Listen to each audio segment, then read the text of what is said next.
across beds, hearts and bucks. This is BBC Three Counties Radio.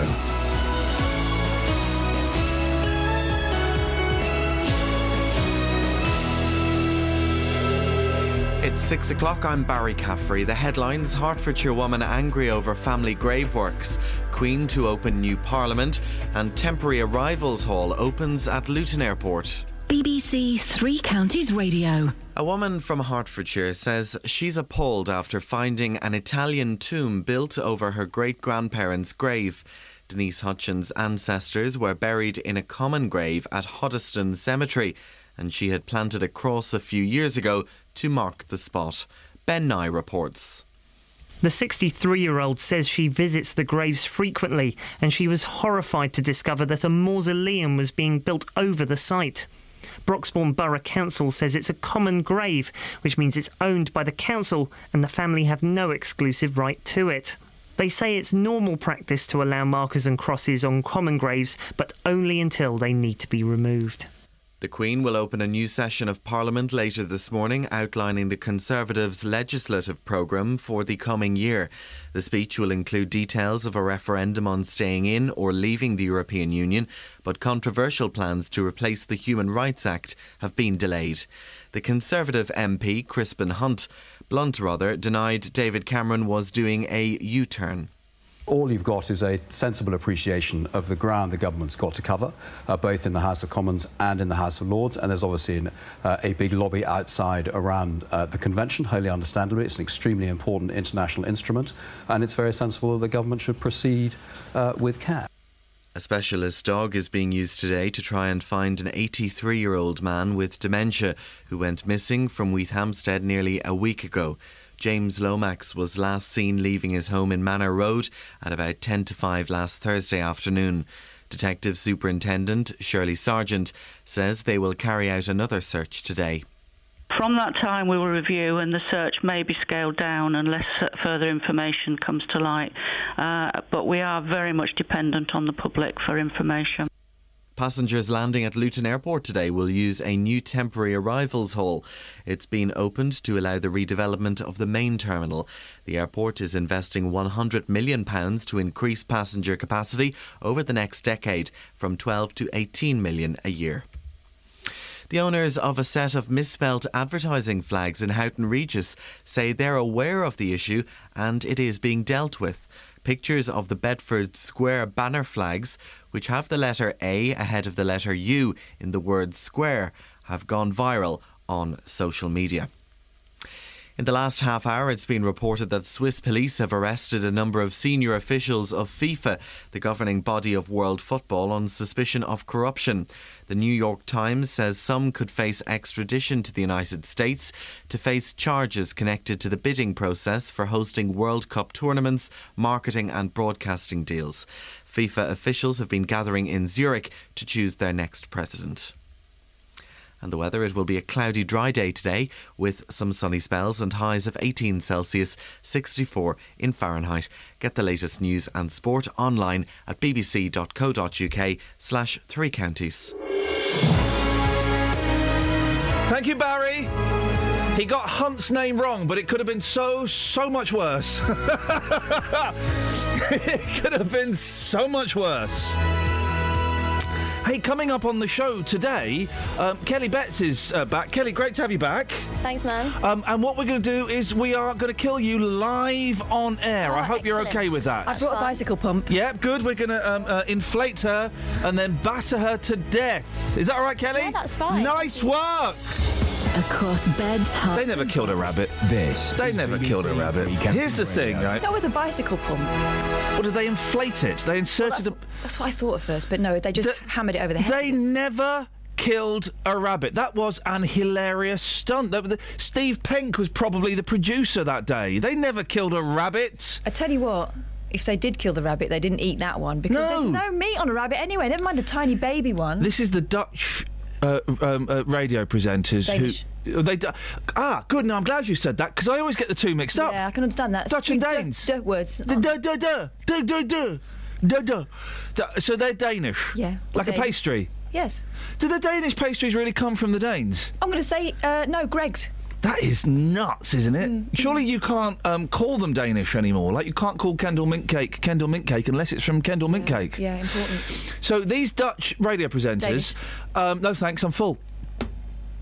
God, I knew I was going to do that! You'd be gutted if I actually had one. Not as gutted as the rabbit wasn't. Oh, dear. So these Dutch radio presenters, they... Danish. no thanks, I'm really stuffed.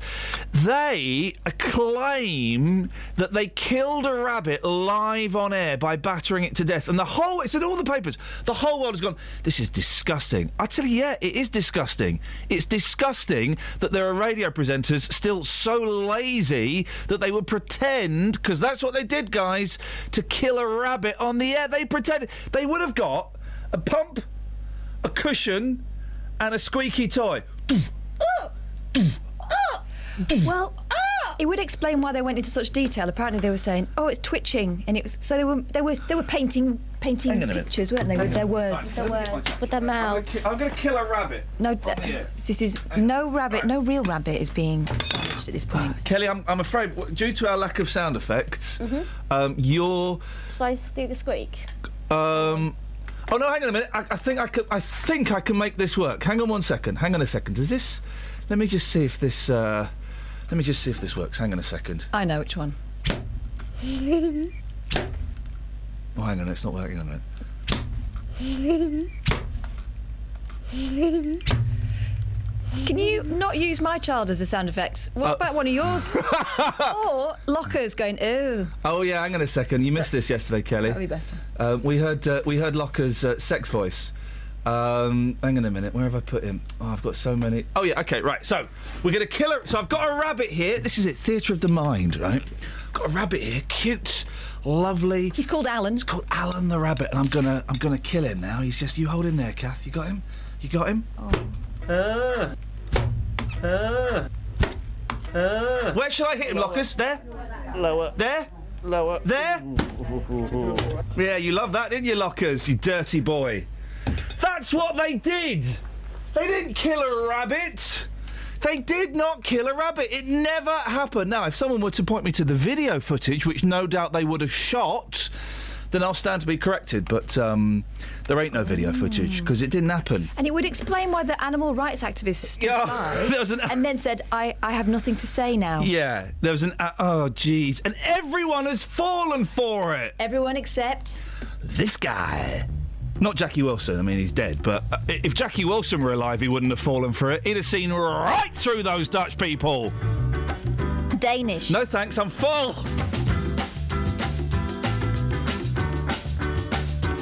Your love lifted me higher than I've ever been lifted before. So keep it up, quench my desire, and I'll be at your side forevermore. You know your love keep on lifting higher, higher and higher. I said your love keep on lifting higher and higher. Listen, now once I was downhearted. Disappointment was my closest friend. But then you came and he soon departed. And you know he never showed his face again. That's why your love keep on lifting me higher, higher and higher. I said your love keep on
were telling me that Kay Burley was going nuts yesterday about it.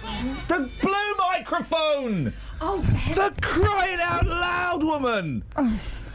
You were telling me that Kay Burley was literally rubbing her legs with glee. Her legs with glee. I said her hands together. I don't know what you're imagining. But a lot of people were getting very upset about it. Understandably, poor little rabbit, poor Alan. The Guardian had fallen for it. Danish radio presenter pets rabbit before killing it live on air. Video. Oh, there's video evidence. Oh, I'm sorry, guys, I got it wrong. No, there's not. There's video of the guy taking it out of the box and stroking it. There's video of the woman, the animal rights activist who's in the studio with a smile on her face saying, oh, well, it was a little bit cruel. There's no video of the rabbit having its head stoved in. Is there? Hey, listen, if there is, guys, then I will be the first to phone up Denmark and apologise. Just a random number in Denmark. It never, ever happened. And you haven't been sucked in because you guys are intelligent. Everybody else has been sucked in. Well, call us after 10. Do you think those radio hosts were right to kill the rabbit live on air? Give us a call now on BBC local radio somewhere else in the country. So what's going to happen in about 2 weeks is that they go, hey guys, it was only a joke, but thanks for everyone for talking about animal welfare. We did not really kill the rabbit. We were doing it to test whether people really do get upset about killing and to question where our food comes from. Hey, Dutch again there. Yeah. Crazy guys. Crazy guys. We were smoking a fat one and we decided to kill a rabbit on air, but we didn't. It was a trick. Roll me another fat one. You're welcome, radio. Oh, listen, there's a video. They have there? They have the Gillards. They'll get one. Oh, dear me. Anyway, from one row to another row. Kelly? Yeah. Thank you, mate. Great to have you back. Thanks. OK. Tell me about that row. There's a row brewing in Broxbourne after a woman found her loved one's graves had been turned into a building site. Denise Hutchins says the first she knew of plans for a new mausoleum was when she visited the town cemetery and found the work in progress. Catherine, you are our grave mausoleum expert. Yeah. Must have been a shock. Give me background. This is a plot at Broxbourne Cemetery, and it's been the resting place of Alfred and Eliza Burton since the 1920s and 1913, respectively. OK, so that's 100 years ago. Yeah, they've been there a while. So they weren't that close then. But the problem is they're not the only ones there. It's a communal grave, and so the council have the right to do whatever they like. It doesn't belong to the family, and they are doing whatever they like by the looks of things. Now, Denise Hutchins says she knows this, and she also knows that when she put a wooden cross on the Burton's grave 8 years ago, it wasn't strictly allowed, but they allowed it to go ahead. And she says that, you know, she believes the cemetery manager, because of that cross, would realise that someone cared about the grave enough to at least warrant a phone call. So what happened? So the cemetery holds generations of Denise's family, and she visits them throughout the year on special dates and anniversaries, as people do. Now, she was shocked last week to stop by her great-grandparents' plot to find the beginnings of this mausoleum being built on their plot, and her burial cross that she put in 8 years ago had been taken out and was leaning against another tombstone. Now, she realises it's a common grave and that legally Broxbourne Borough Council can do whatever they want with the land, but she says this is a question of morality. The council, what have they had to say about this? They say that, like many other councils, finding space in their cemeteries is getting increasingly difficult, but it's about trying to juggle finding space whilst handling this emotive land in a sensitive way. Not emotive land. Emotive land? No, I didn't write this. She handled this... Because it would have been so much better if you had. I wouldn't have put emotive land. I like that phrase. But you know what I mean? Emotive land. It's not just a plot, is it? It's not just a piece of ground. The plot thickens. I mean, to the Borough Council, it's all about space, but this is Denise's ancestors. They were talking about Denise's cross yesterday, and they said... She's furious. The council's normal practice is to allow markers and crosses on common graves so respect can be paid, but they will need to be removed at some point. Yeah. And they added that when crosses are removed, they're usually stored in the chapel area so that people can collect them or for general storage. Why would you want to take that home? I mean, I just really. But, you know, phone call, guys, maybe. Would have been nice. A phone call would have been nice, wouldn't it? Really? I think that's the theme of that story. I think we set the positioning there. Give us a call. BBC Three Counties Radio. It's the best. Well, Travel news for beds, cards and bugs. BBC Three Counties Radio. Quiet so having a look at the speed sensors in Standon on Stortford Road, there's temporary traffic lights at the High Street, so that could get busy later on. And in Hitchin on Stevenage Road, there's drainage works going on at Whitehill Road, so that could also get busy. Looking at the speed sensors, it's not causing any delays at the moment, and no problems reported on the A1M or the M1 or the M25. On the trains though, Chiltern Railway are reporting delays between Marylebone and Banbury because of a signalling problem. They could be affected by 2-hour delays and short notice cancellations. Samantha Bruff, BBC Three Counties Radio. Did you just cut the cheese? I don't have any cheese. I think you stink. So do you. How rude. Hey, how rude having a go at little... How old's that little girl that... 6. Sammy, you think a bit Billy Big Boots? Potatoes. Yeah, bullying a 6-year-old child? How outrageous. Isn't it, though? Isn't it? It is, though. Isn't it? It is. Kelly, great to have you back. Thank you. You're welcome. 6:16, we're down the rabbit hole. We ain't pretending to kill no rabbits down this hole. Rabbits are free to come and go as they please. Oh, yeah, headlines. 6:16, these are your headlines on BBC Three Counties Radio. A woman... I'm just getting it out of my system because when I'm on BBC London this afternoon, I won't be able to do any of this nonsense. Straight down the line. Straight down the line. Yes, I am. Straight down the line. Midday. A woman from Hertfordshire says she's appalled after finding an Italian tomb built over her great-grandparents' grave in Hoddesdon.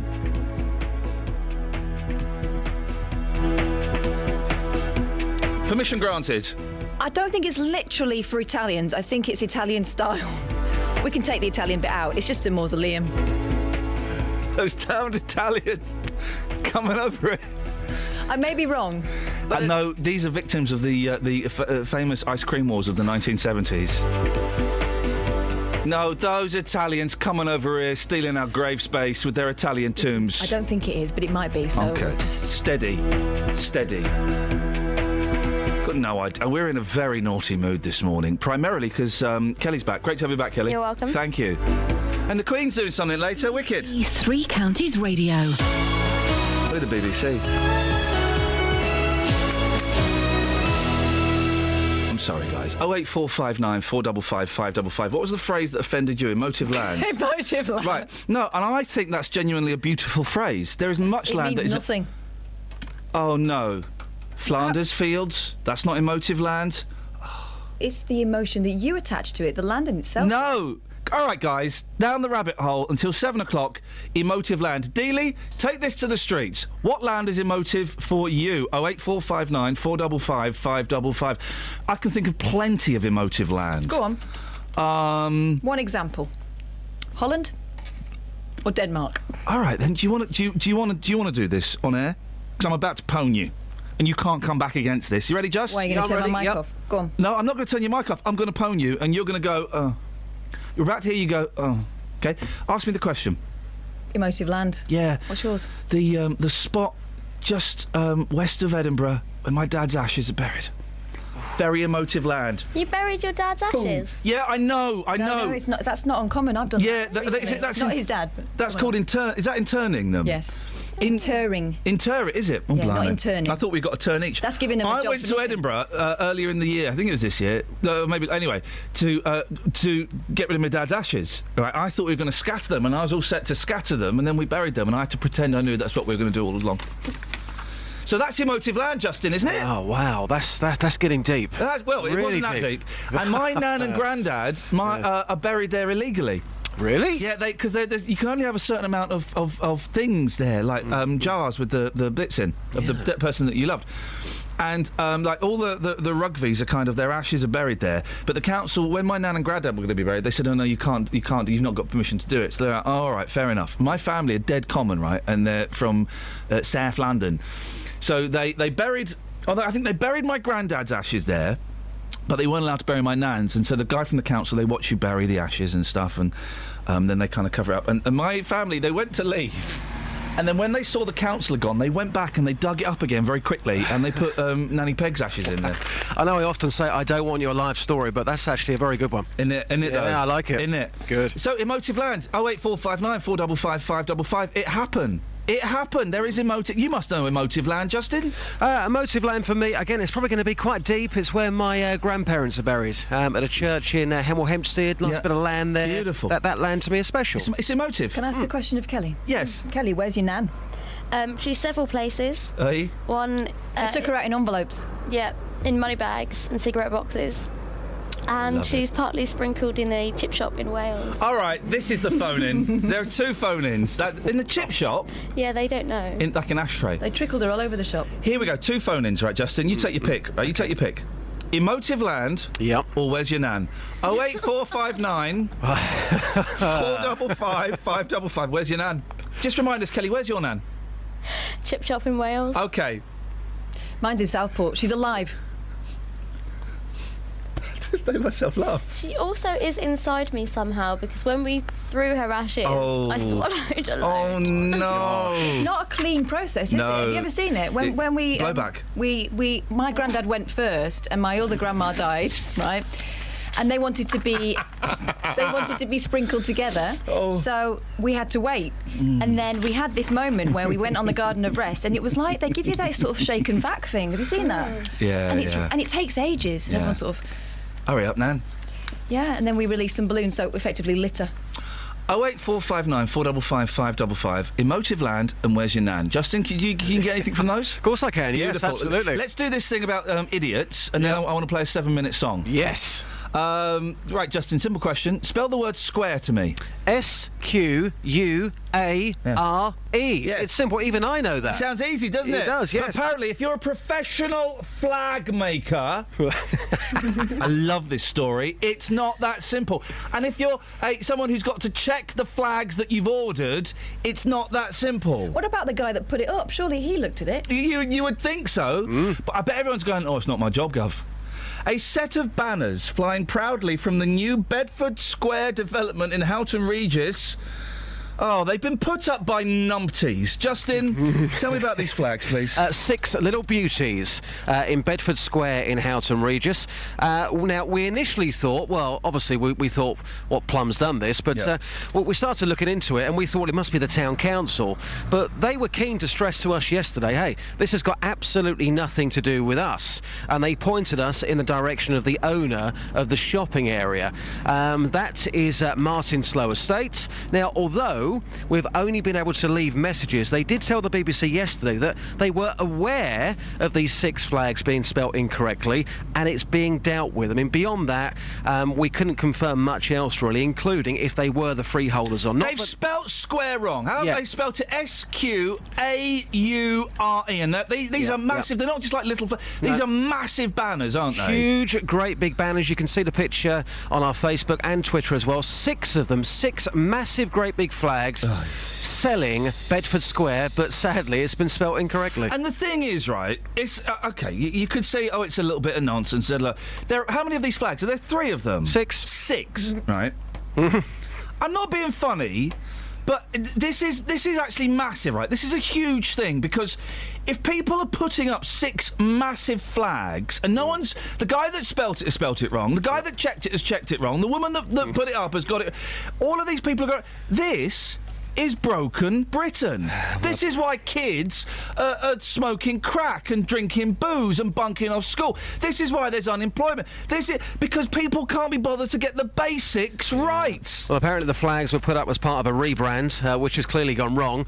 But in saying that, I mean, later, after 8 o'clock, the people of Houghton Regis take the J-Dog spell check. And you would be shocked at how many people cannot spell the word square. So we can sit here and we can moan about it, but in actual fact, will it make a great deal of difference? Because a lot of people in the area can't spell the word anyway. But hang on, surely, if you're a sign writer or you want to be a sign writer or a flag maker, your interview surely should say, OK, how's your spelling? Yeah. Can you spell square? OK, in defence of the sign writer, and we've got about 40 seconds from you, Just, which we'll play in a minute. We'll do Crosby, Stills and Nash afterwards. in defence of the sign writer, right, it's that Spinal Tap thing, isn't it, where he's drawing Stonehenge and instead of writing feet, he does the sign for inches. And then a tiny Stonehenge turns up and he goes, well, what's that?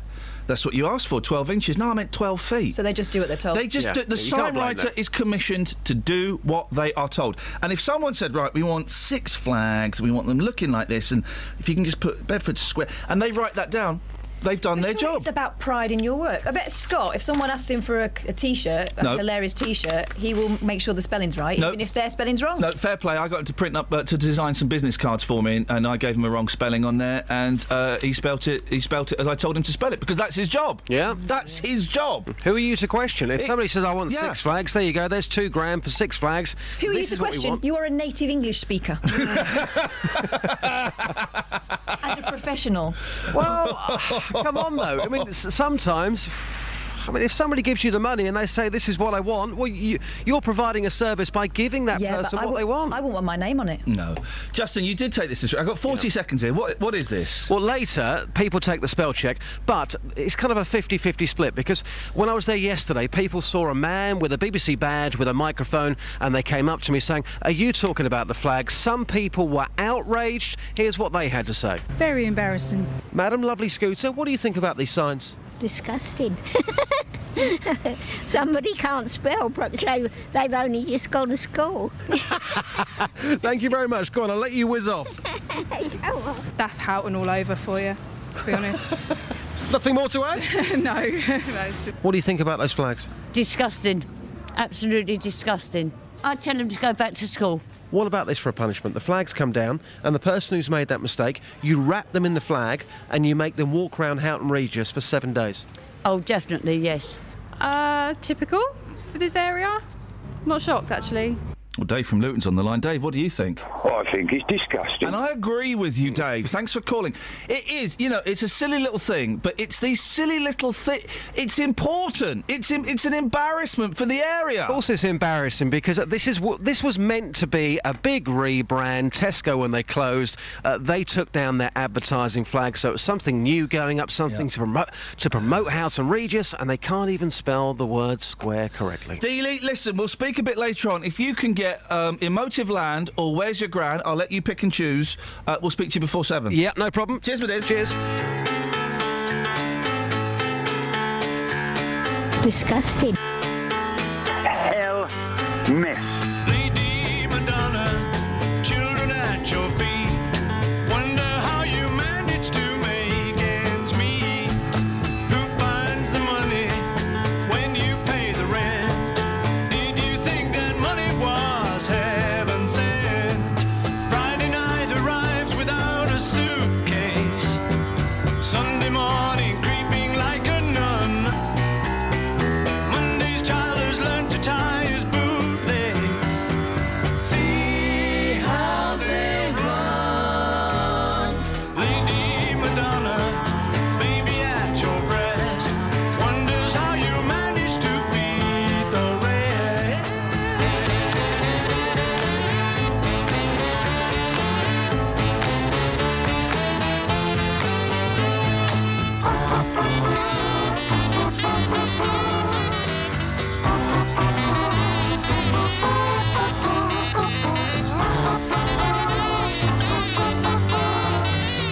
See how they run. Lady Madonna, lying on the bed. Listen to the music playing in your head.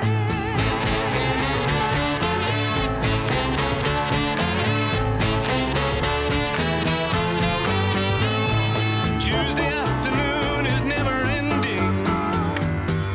Wednesday morning papers didn't come. Thursday night your stockings needed mending.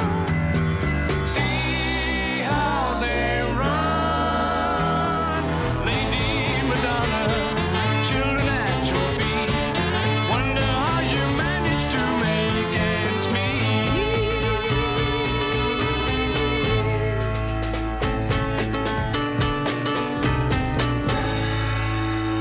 Disgusting. Travel news for beds, cards, and bugs. BBC Three Counties Radio. On the M25 clockwise, there's been an accident at junction 25 for Enfield. It's partially blocked on the exit slip road there by a van that's had an accident. In Neaston on the North Circular Road, that's busy between the M1 at the Staples Corner flyover and Wembley. And in Elstree, that's looking slow on the A5183 just after Allam Lane because of some water mains works going on there. On the trains, Chiltern Railway are reporting delays between Marylebone and Banbury because of a signalling problem. There are possible 2-hour delays on that line. Samantha Bruff, BBC Three Counties Radio. Across beds, hearts and bugs. This is BBC Three Counties Radio.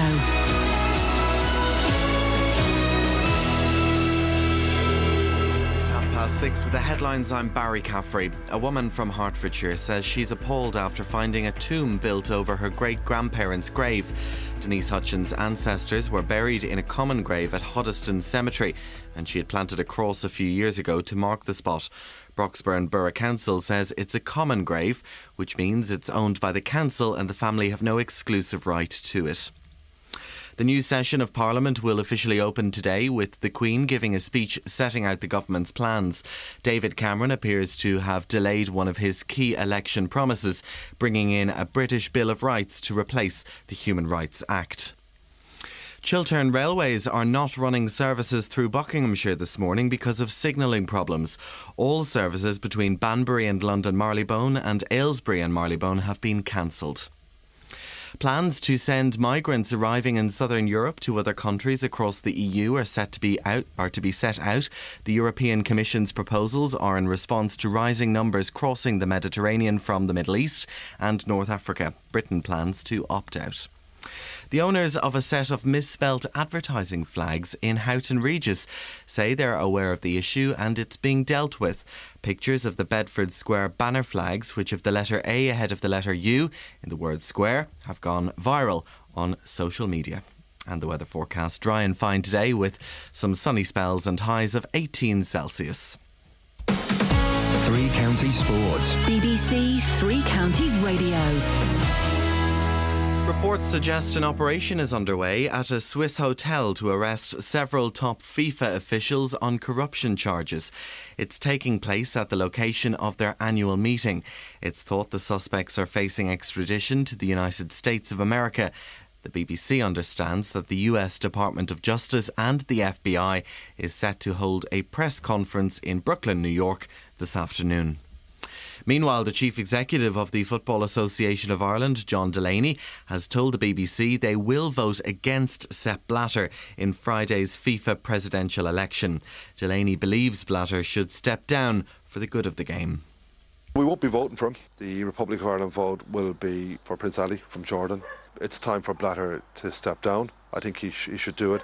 Regardless of all the good that he, claims to illustrate he's done in his tenure, he has to recognise that FIFA has an incredibly bad brand image, and that is associated with Blatter himself. Tennis now, and the top seed Serena Williams is through to the second round of the French Open in Paris after she beat Andrea Hlavakova 6-2, 6-3. In the men's draw, there was a shock exit for Grigor Dimitrov as he lost in the first round to the American Jack Sock 7-6, 6-2, 6-3. There were no problems for the world number one Novak Djokovic and Rafael Nadal, though, who both won their opening matches in straight sets. And those are the sports headlines on BBC Three Counties Radio. I'm back with a full news bulletin at 7.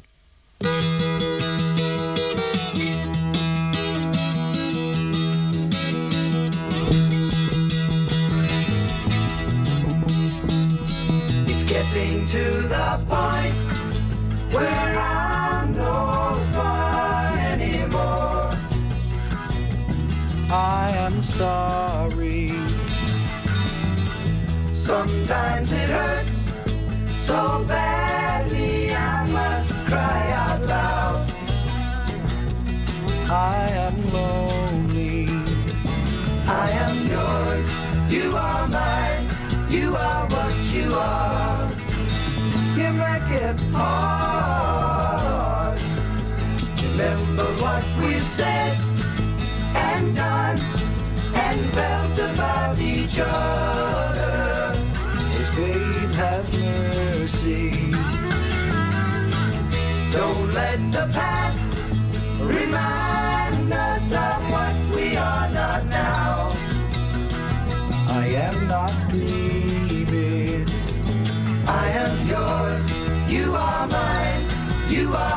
you are. You make it hard.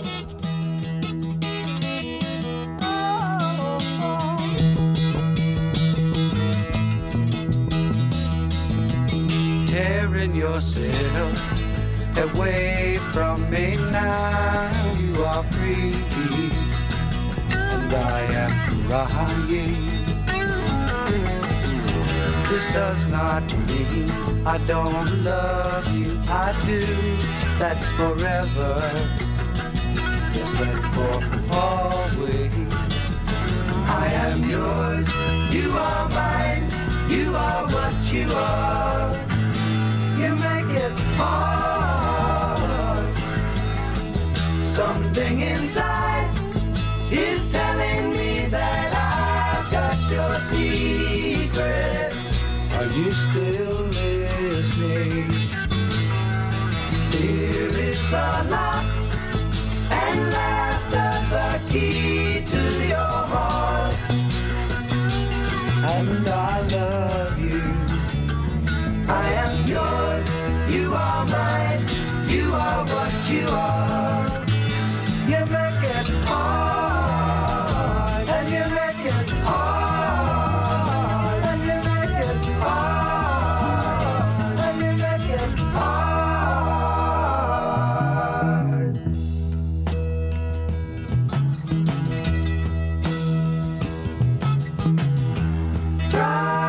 Friday evening, Sunday in the afternoon. What have you got to lose?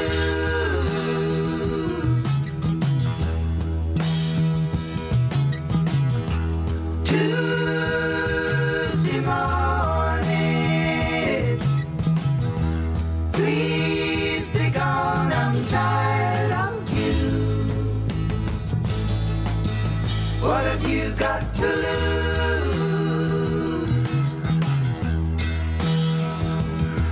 Can I tell it like it is?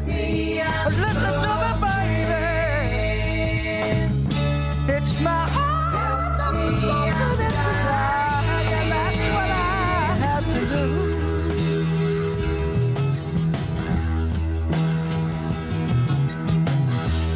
I've got an answer. I'm going to fly away. What have I got to lose?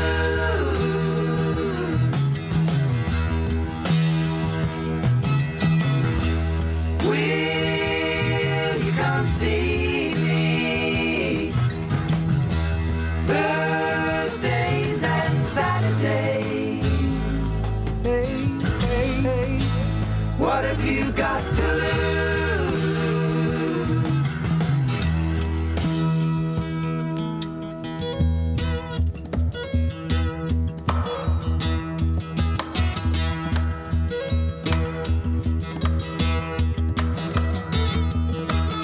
That's old news. What sort of videos have you got?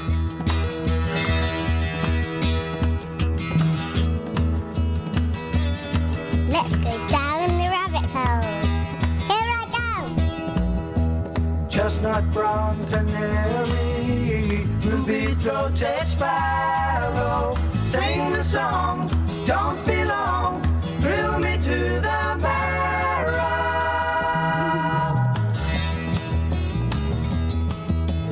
Lower, lower, lower.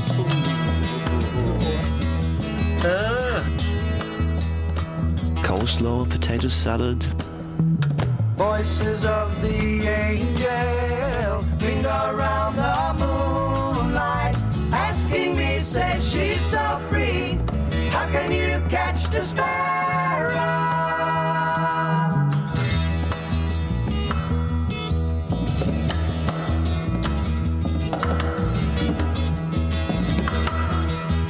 That's old news. What sort of videos have you got? Lacy lilting lyric, losing love lamenting, change my life, right. Be my lady.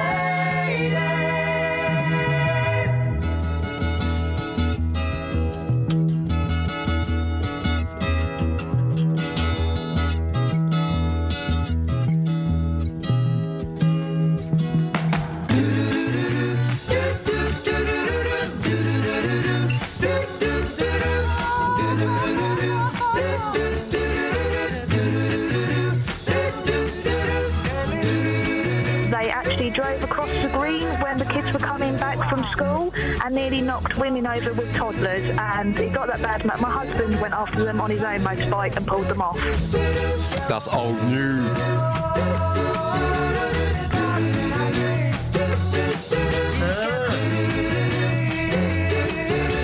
Here we go. Nearly there.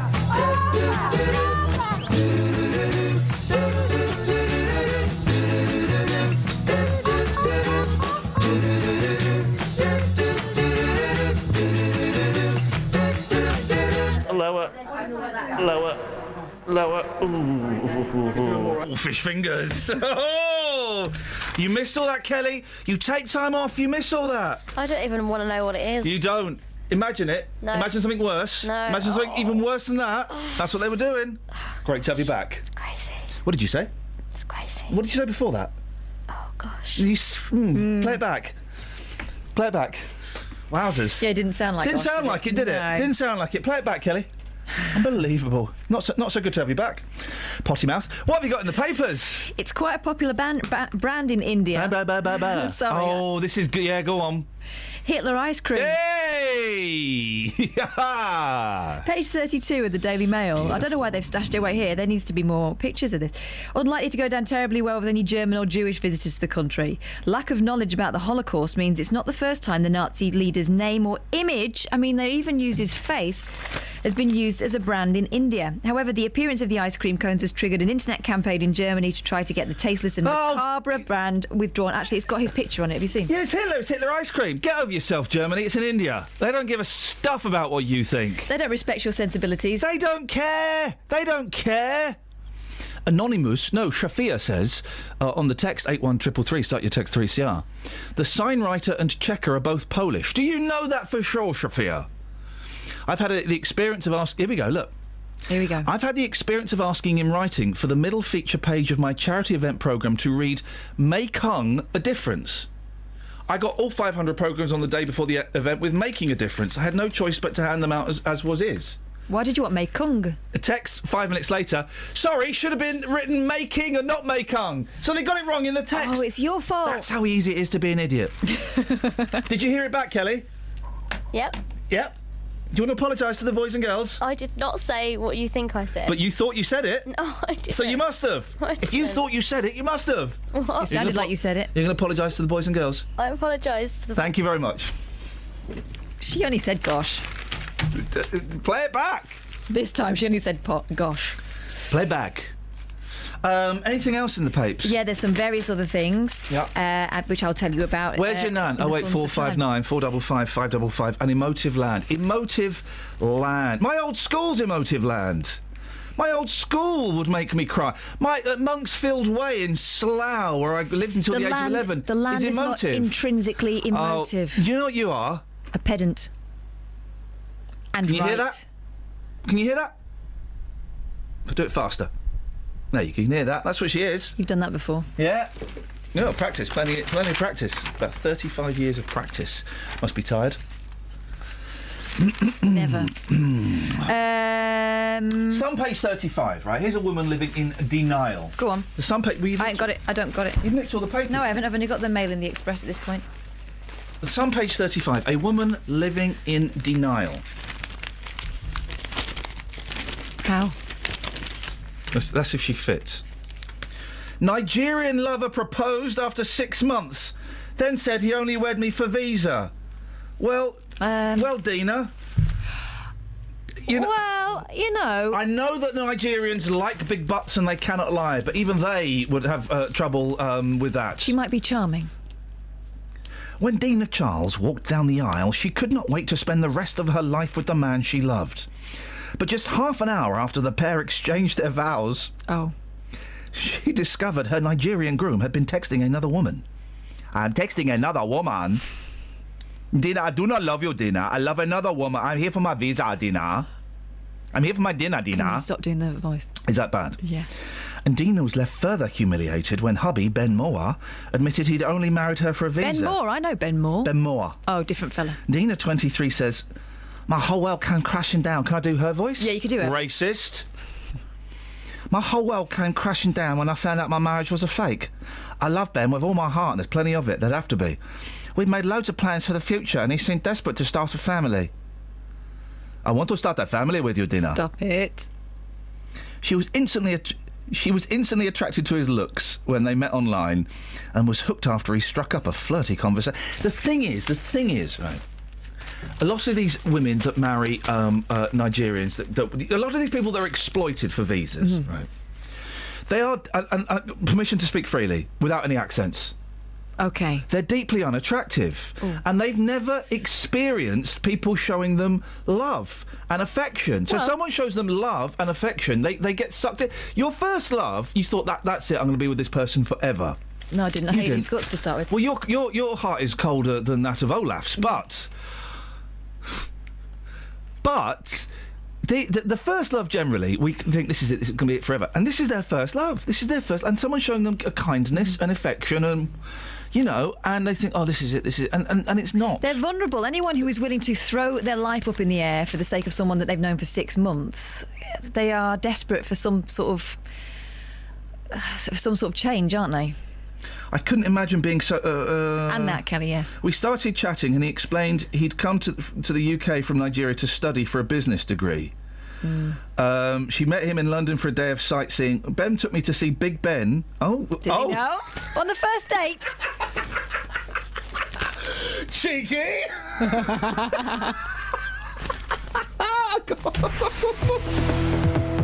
Travel news for beds, cards and bugs. BBC Three Counties Radio.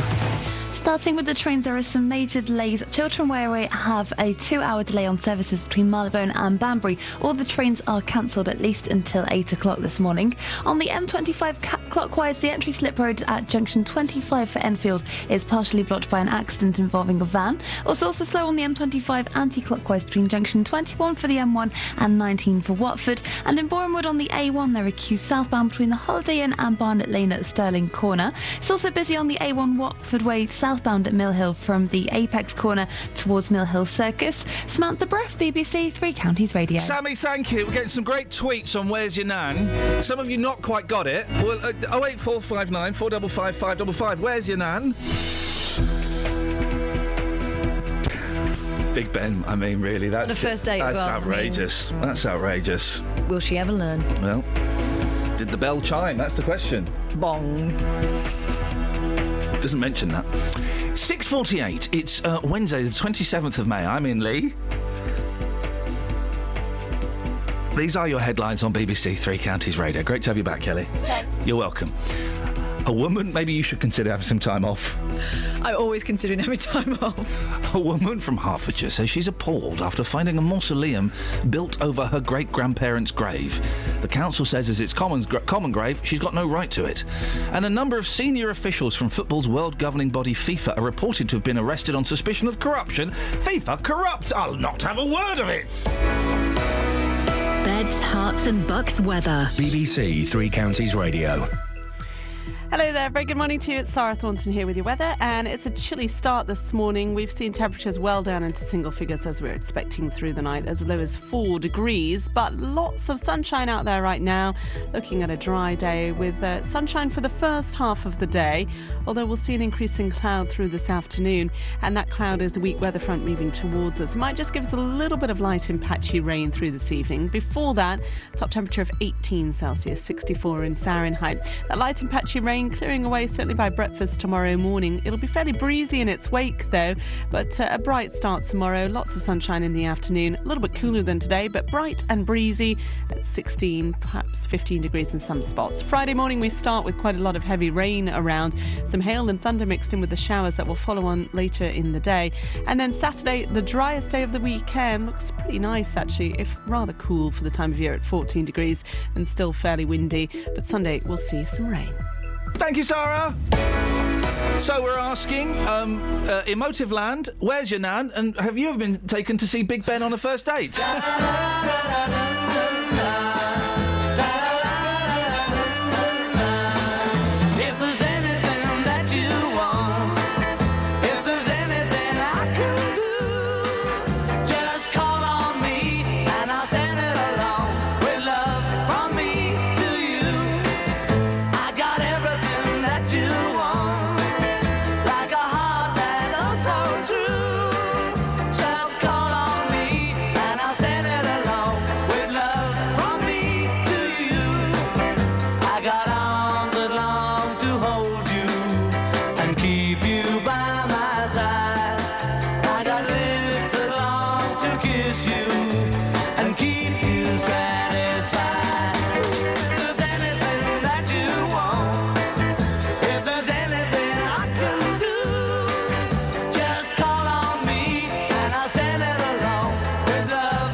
I'm just talking to a lady on the streets. In actual fact, madam, give us your name again. Lynn.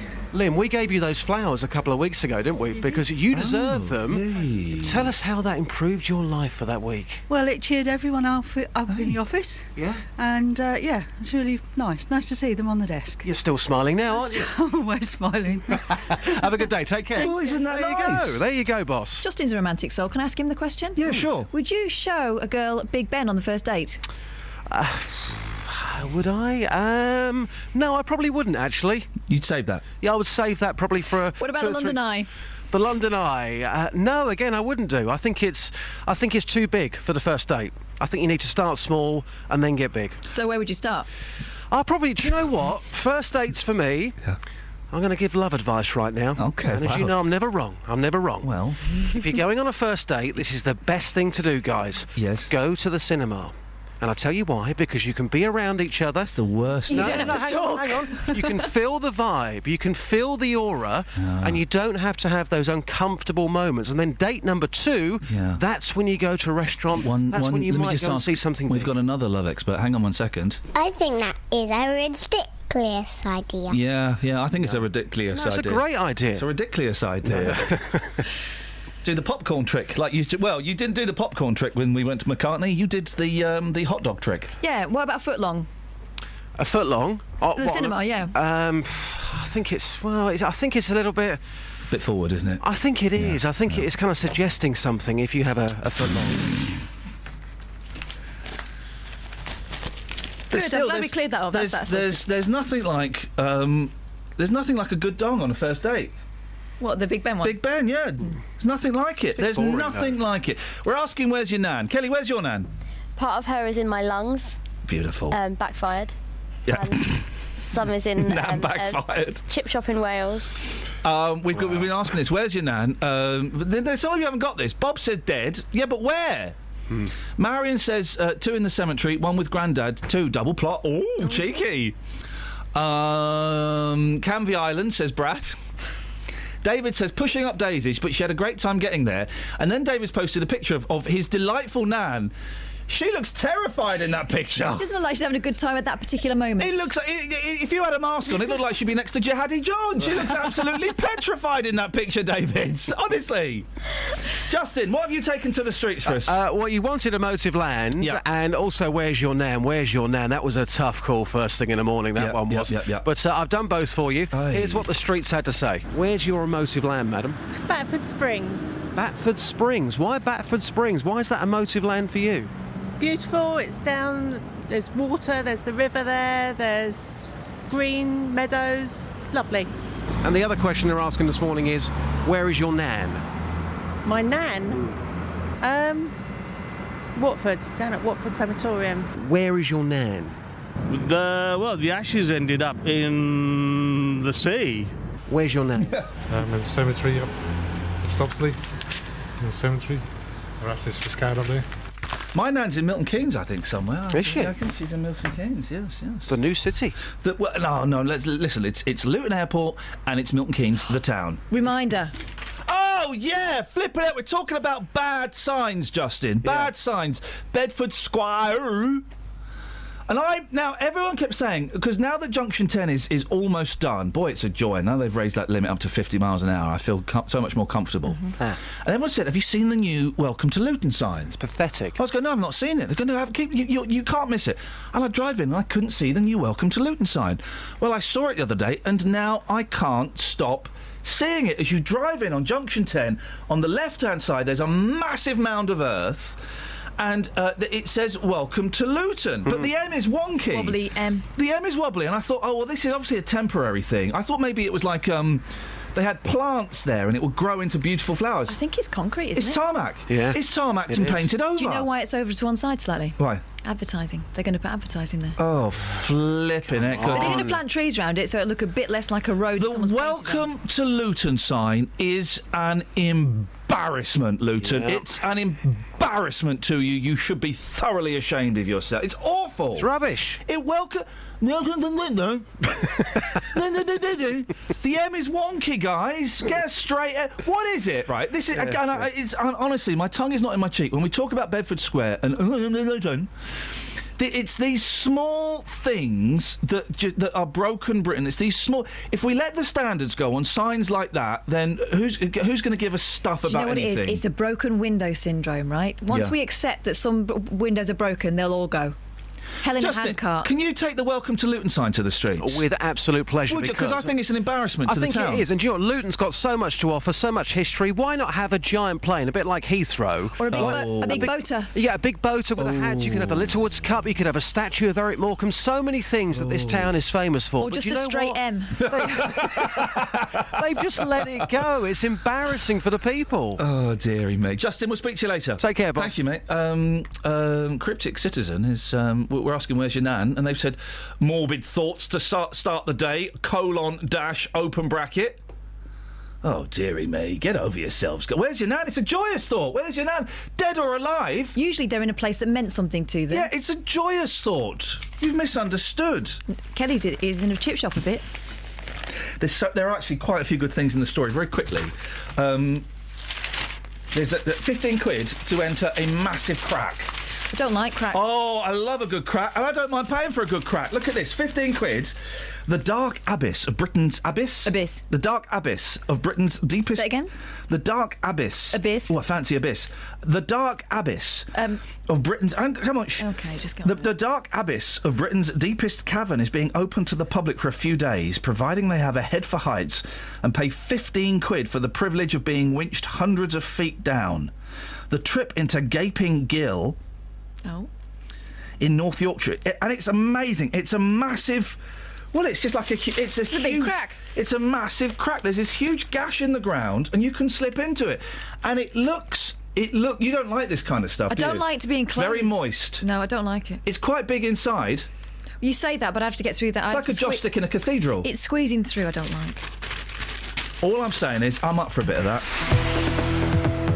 Travel news for beds, cards and bugs. BBC Three Counties Radio. On the trains, there are some major delays between Marylebone and Banbury this morning in both directions. Most of the services are cancelled. A few of them are running, and they're expecting 2-hour delays on the ones that aren't cancelled. On the M25 clockwise, the entry slip road at junction 25 for Enfield is partially blocked by an accident. And on the anti-clockwise M25 at junction 21 for the M1 towards 19 for Watford, that's looking very busy too. On the M40, it's slow northbound from junction 1 for the A40 at the Denham roundabout towards the M25. And in High Wycombe, it's starting to get busy on Easton Street around the roadworks at the High Street where it's being resurfaced. Samantha Bruff, BBC Three Counties Radio. Thank you, Sammy. David, thank you for your lovely picture of your nan.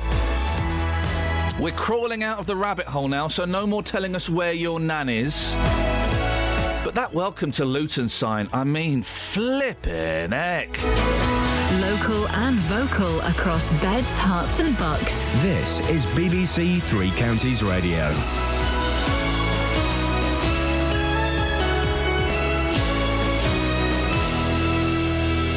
It's 7 o'clock. I'm Barry Caffrey. The headlines: Hertfordshire woman angry over family grave works.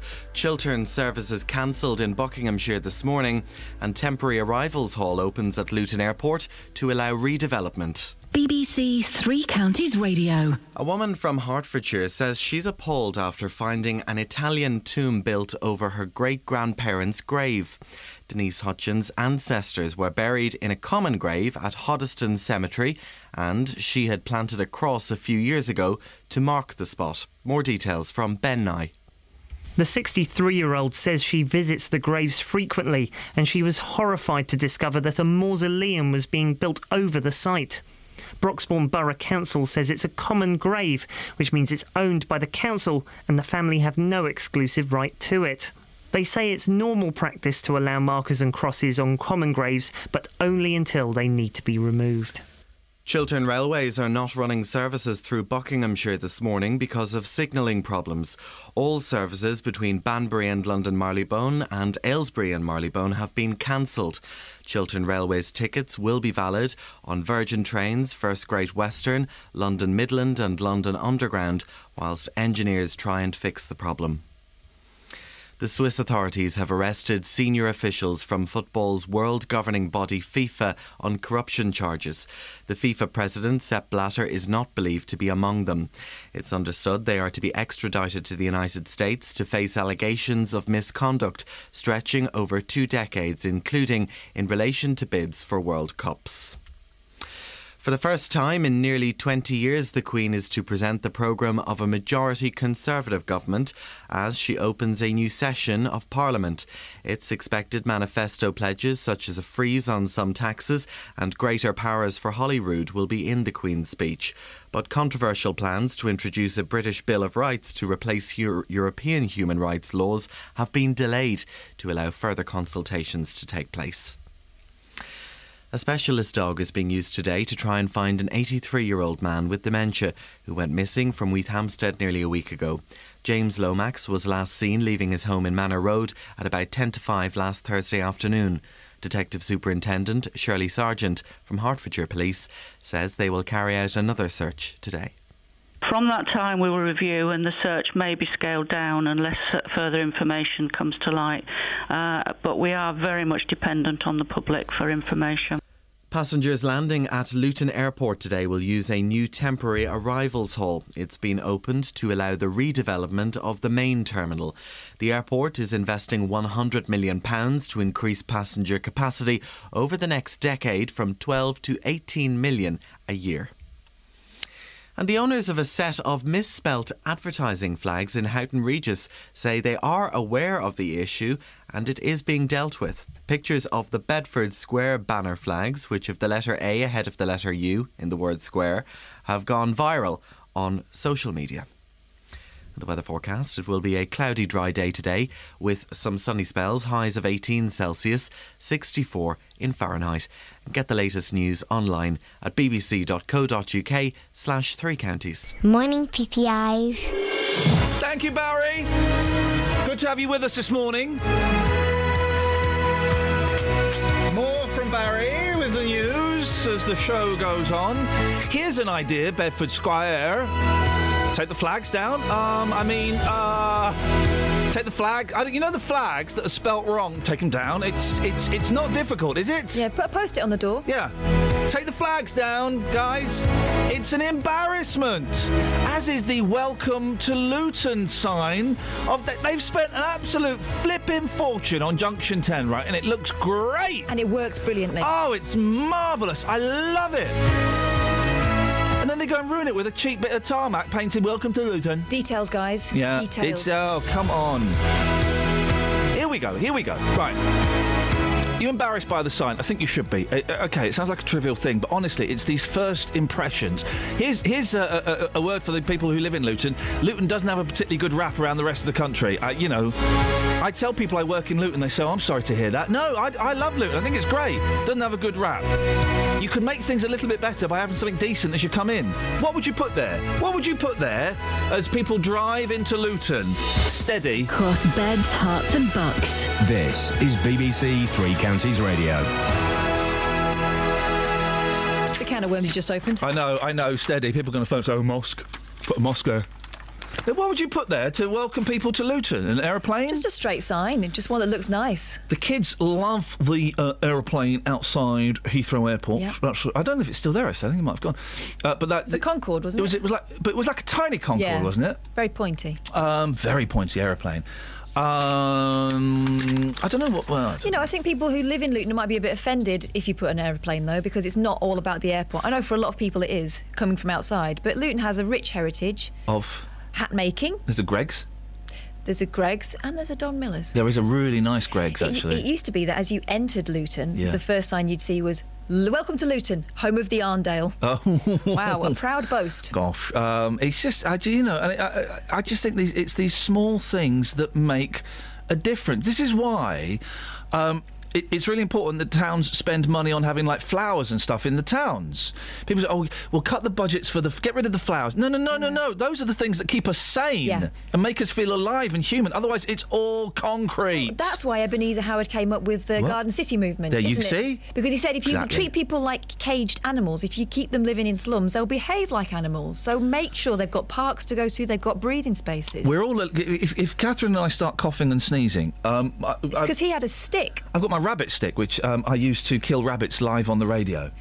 And he didn't, and nor did they. What's the biggest animal you'd kill on the radio? A fly? An imaginary one, though. No, a real one. Fly. Yeah. Spider? No, I always show them out. OK, a mouse? No. They killed a mouse live on the Victoria Derbyshire show. Did they? Yes, they did. Gosh, aren't they cruel? Yes, they did. Anyway, so with the rabbit stick, and we'll be killing a rabbit after 8 o'clock. With the rabbit stick, I've been beating the chairs. Just for bants, I was beating the chairs in the studios. The filth that came off them, it's awful. There's a man in the next door studio who will be horrified. If he knew... Well, I'll show him when he comes in at 8:15. If Jonathan Vernon-Smith knew what his bottom is touching now, he would be disgusted. Put his hand up. Stop. Even though he's got trousers on, it's still... it's pervasive. It's incredible. And that's primarily... That's dead skin. Oh. Morning, everyone. Enjoy your cornflakes. Good morning, guys. 08459 455 555. Morning, weirdos. Hey, steady on. Now, a woman from Hertfordshire is appalled after turning up at her great-grandparents' grave to find a mausoleum. Denise Hutchins' ancestors were buried in a common grave, and therefore the council have the legal right to do what they want with the plot. She had planted a cross to signify that the graves were still being visited, but that was moved to make way for the tomb. Well, Denise is on the line now. Morning, Denise. Yes, good morning. So tell us what happened. You went to visit your great-grandparents' grave, and what was going on? A great big hole in the ground, really. Blimey. I suspected that it probably was my great-grandparents' grave. The cross was actually propped up against another grave. And on the Monday morning, I actually phoned the council, and they confirmed that, yes, it was my grandparents' grave that this mausoleum was being built over. And sorry, there was nothing I could do about it, because it's what they call a common grave. Well, my understanding of a common grave and their understanding of a common grave are sort of slightly different. To me, a common grave is a mass grave for a lot of bodies. This grave was only actually ever dug for 3 bodies, and I dare say that at the time this was the norm. But I think what upset me most was that the cemetery manager was fully aware of why we had actually marked that grave. But the council have got carte blanche. They've got the law on their side, and, you know, hey-ho. Let me put something to you, Denise, and I hope you're not offended, but if you are, I apologise in advance, but this is what some people might be thinking. It's your great-grandparents buried in there. They died in 1913 and 1920, is that right? Yeah. So you would never have met them. Some people might say, well, how could you have... You can't be that close to them, can you? Because it was such a long time ago. No, I mean, I'm not offended by your question. Yes, it was a long time ago. I never actually met them, but my great-grandfather was a local photographer. I have got loads and loads of family photographs, and I admit that I'm very lucky to have that. But he's part of me. You know, it's about roots and it's about heritage, and I mean, it's quite ironic that it is actually Heritage Year. And, you know, yes, the council have got their rights, but I'm just very upset about it, mainly because we'd actually marked the plot and the cemetery manager actually knew that, you know, we cared about it. What was your great-granddad's name? Alfred Burton. Alfred, and he was taking pictures at the start of the 20th century, was he? Before that. Oh, I bet there's some cracking ones there. Yeah, he was a gardener, and he then became a photographer and actually a taxidermist. Oh, blimey. And I was sort of quite amazed. I mean, I always knew this because there was always the photographs around in the family. But when I sort of tried to actually look into how did a gardener become a photographer, then I asked an expert on photography history. Yeah. And he said, well, of course, he would have used chemicals as a gardener, so he used his knowledge of the chemicals to actually, well, I mean, I assume that he taught himself the trade. How many of his pictures have you got? Oh, well, hundreds. You want to get those in a book, Denise. I love those pictures from the late 1800s. I think that it's just such a magical kind of look into history, isn't it? Yeah, you see, all this is not... I mean, I was really upset at the time, but all this is not really about the plot of land. It's about the local history, the social history, who we are today, and the fact that they went before us, and, you know... Hey-ho, if they didn't go before us, we wouldn't be here today, would we? You've got other relatives buried elsewhere at the cemetery, have you? Yeah, I mean, I've got a lot of family graves, the council might say that, you know, we could have put... I mean, this is not only me. I've contacted several descendants of Alfred, and, you know, we're all as cross as one another, really. But, yeah, I mean, there's two older graves that I actually visit that sort of probably go back to sort of, you know, before the 1913. We got an email. Do you know Clive Morrison? No. Okay, well, Clive has emailed in. I just wanted to say, I know this story may seem strange to you, Ian, but it's still someone's family. Have some respect. I'm 79 in a few weeks, and I completely understand where this lady is coming from. I never knew my grandparents, let alone great-grandparents, but I'd be upset. Family is family, no matter what the time frame. Now, listen to this, because he knows about your great-granddad. I live in Hoddesdon, and I find it funny that Broxbourne Council are celebrating their Heritage Year. Mr. Burton, who's in the grave, was a well-known photographer at the time, and his photos are hung up in a local watering hole. Yes, that's right. Really? Right. Yes, yeah. It's actually quite funny because I don't know whether I can sort of say the name of the local watering hole. Yeah, go on. Yeah, it's the Star. It's a Wetherspoons public house, and they have recently renovated an older coaching inn, because Hoddesdon is, you know, its history goes back to sort of, you know, coaching inns with stables, etc., etc. And we tried to get in there at Christmas, but it was absolutely packed, and they closed the doors. So the first time my husband and I went in there, we were sitting there eating our lunch, and I just sort of stared at the wall, and who should be looking back at me but Alfred? Oh no! How funny! Yeah. Isn't that weird? Yeah. Denise, what would you like to see happen? Well, I mean, I know that there's no actual way of retrieving this grave, Yeah. But I would like the council, especially as it's Heritage Year, to actually acknowledge that these people existed in the town. Couldn't they put like a little plaque or something? Yeah, I mean, I'd like the council to actually erect a general memorial Yeah. with all the names and dates of all those people who, because it's not only Alfred's grave that's involved, it's other people's, just to acknowledge that they existed, really. I mean, the other interesting question is, there's lots of these Italian mausoleums going up, but are the Italians actually aware that it's not virgin land that these are being built on? And I don't know the answer to that. Denise, one final question. I'm fascinated by your great-granddad. Are the pictures kind of like local pictures?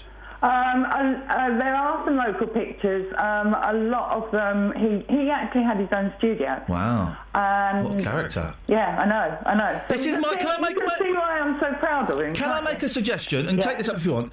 Get those published in a book. Get a nice book published. And do you know what? It's dead easy to publish books now and for them to be proper. One on another side of the family. Oh, well, get some of his pictures published in a book. Get in touch with 3CR. You'll be on the Nick Coffer show. He'd love to talk about that. And I'd love to listen. Nick Coffer is on at midday. Oh, right, yeah. He would get those pictures in a book. Yeah. Get back in touch. Nick would have you on as a guest. He'd love to talk to you, and I know that I'd love to listen and have a look at those pictures. Yeah.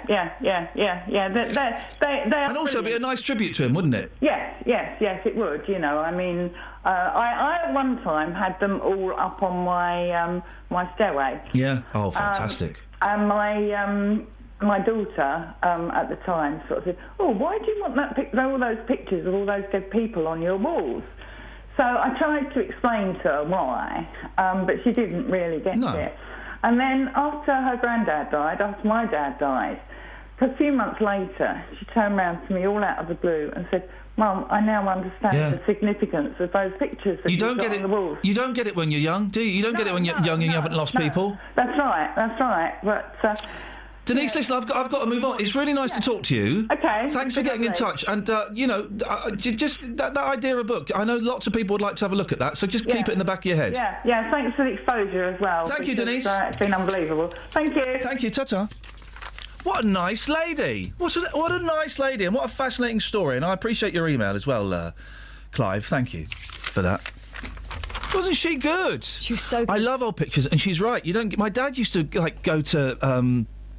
My dad used to collect junk, and he would go to, flea markets and stuff, and he'd spend hours rifling through old pictures, and you think, what are you doing that for? Come on.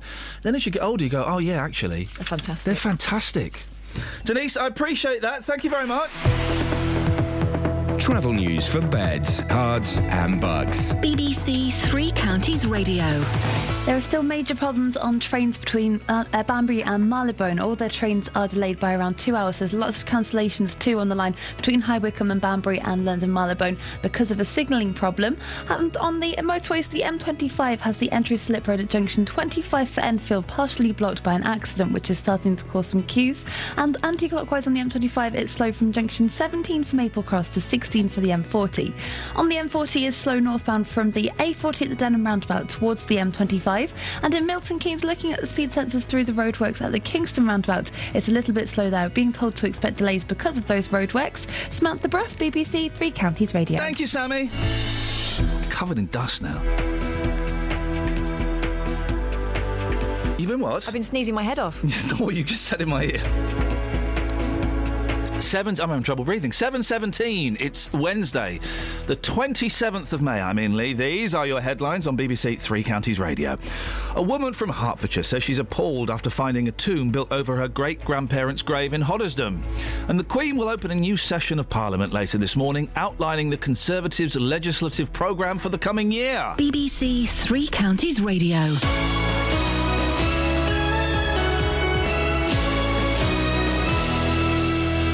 Nick Coffer on BBC Three Counties Radio. Every day it's not just about great music and great conversation. I'll get a bit technical here. It's about local experts helping you across beds, hearts and bucks. So what we're talking about then is capital gains tax potentially on the portion of the property that they directly own. On finance, relationships. But look at the way that you have contributed to this situation. Health. When you have a cough, which can seem quite innocuous in this way, but just irritating, asthma is something that we would think of. Your pets. Particularly if your dog is a Border Collie cross, it will be epilepsy. And even law. You still cannot say, Judge, you have to stick to this. But the judge's approach now is going to be, well, why shouldn't we? Local advice for local people. Nick Coffer, weekdays from 12 on BBC Three Counties Radio. That trail confuses me. It really does. Is she saying all Border Collie crosses have got epilepsy? That's the way it sounded. That's what I mean. I don't know anything. Maybe it's something that they suffer with commonly. Oh. Maybe that's what she meant. Like boxer dogs and bad hips. No, I don't know about boxer dogs and bad hips. Sometimes they're bred in a way that means that they're more susceptible to certain injuries. Well, pedigree animals, they're all genetically weak because it's all inbreeding. Mm-hmm. You know, that's why they don't live very long and they all get diseases. Significant higher. Bored of that sentence. You know, when you start a sentence, halfway through, I'm bored of this. Alsatians as well. They get bad hips. Sorry, Kelly? I think that when you speak. Thank you so much. You're welcome. It's great to have you back. Glad to have you back. How long are you stopping? Just forever now. Oh. You're listening to Iain Lee. He's a very, very silly man. Well, that's just rude. Now, spell square. Kelly, spell square! SCU. What? Oh my God! Oh, ladies and gentlemen! No, I meant. That's fine. That's fine, Kelly. Microphone's off. There's the podcast. Just put that as the podcast. That 30 seconds. I knew if I said it quickly, she'd get confused. Because she was so methodical last time. She even did the head. SQUAR. There's no good spelling it in tandem with your mate. You spelt square on local radio, and you're lucky we've had the recent figures in. There's no one listening, but you think that's bad? You know, when she typed on the screen. Yeah. It's like item. Come on then, Kelly. ITEMKELLLY.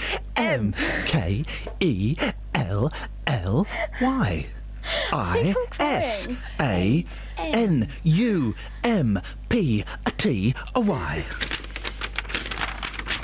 Put that in the podcast, and I'll be listening to this week's podcast and make sure that you do. That is not going in. That's going to be my new ringtone.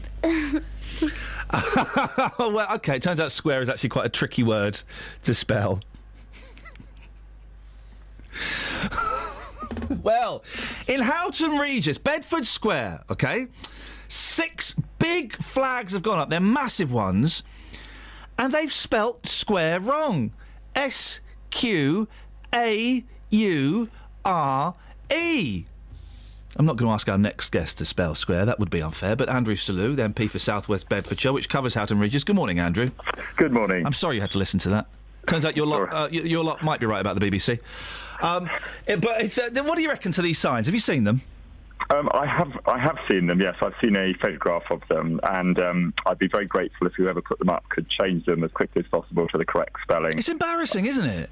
I think it's important to get it right for the reputation of Houghton Regis. They're right in the heart of the town.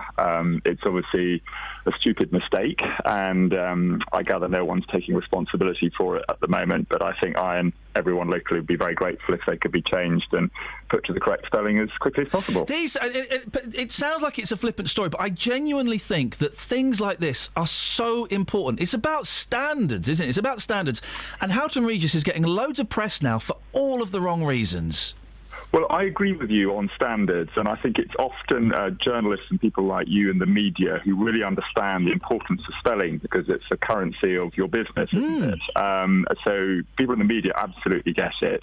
I think we have teachers in schools who try very hard, to teach children to spell correctly. We now actually give it marks in exams, which didn't used to happen in the past. So it is important to get these things right. Language is a common currency we all use to communicate with each other.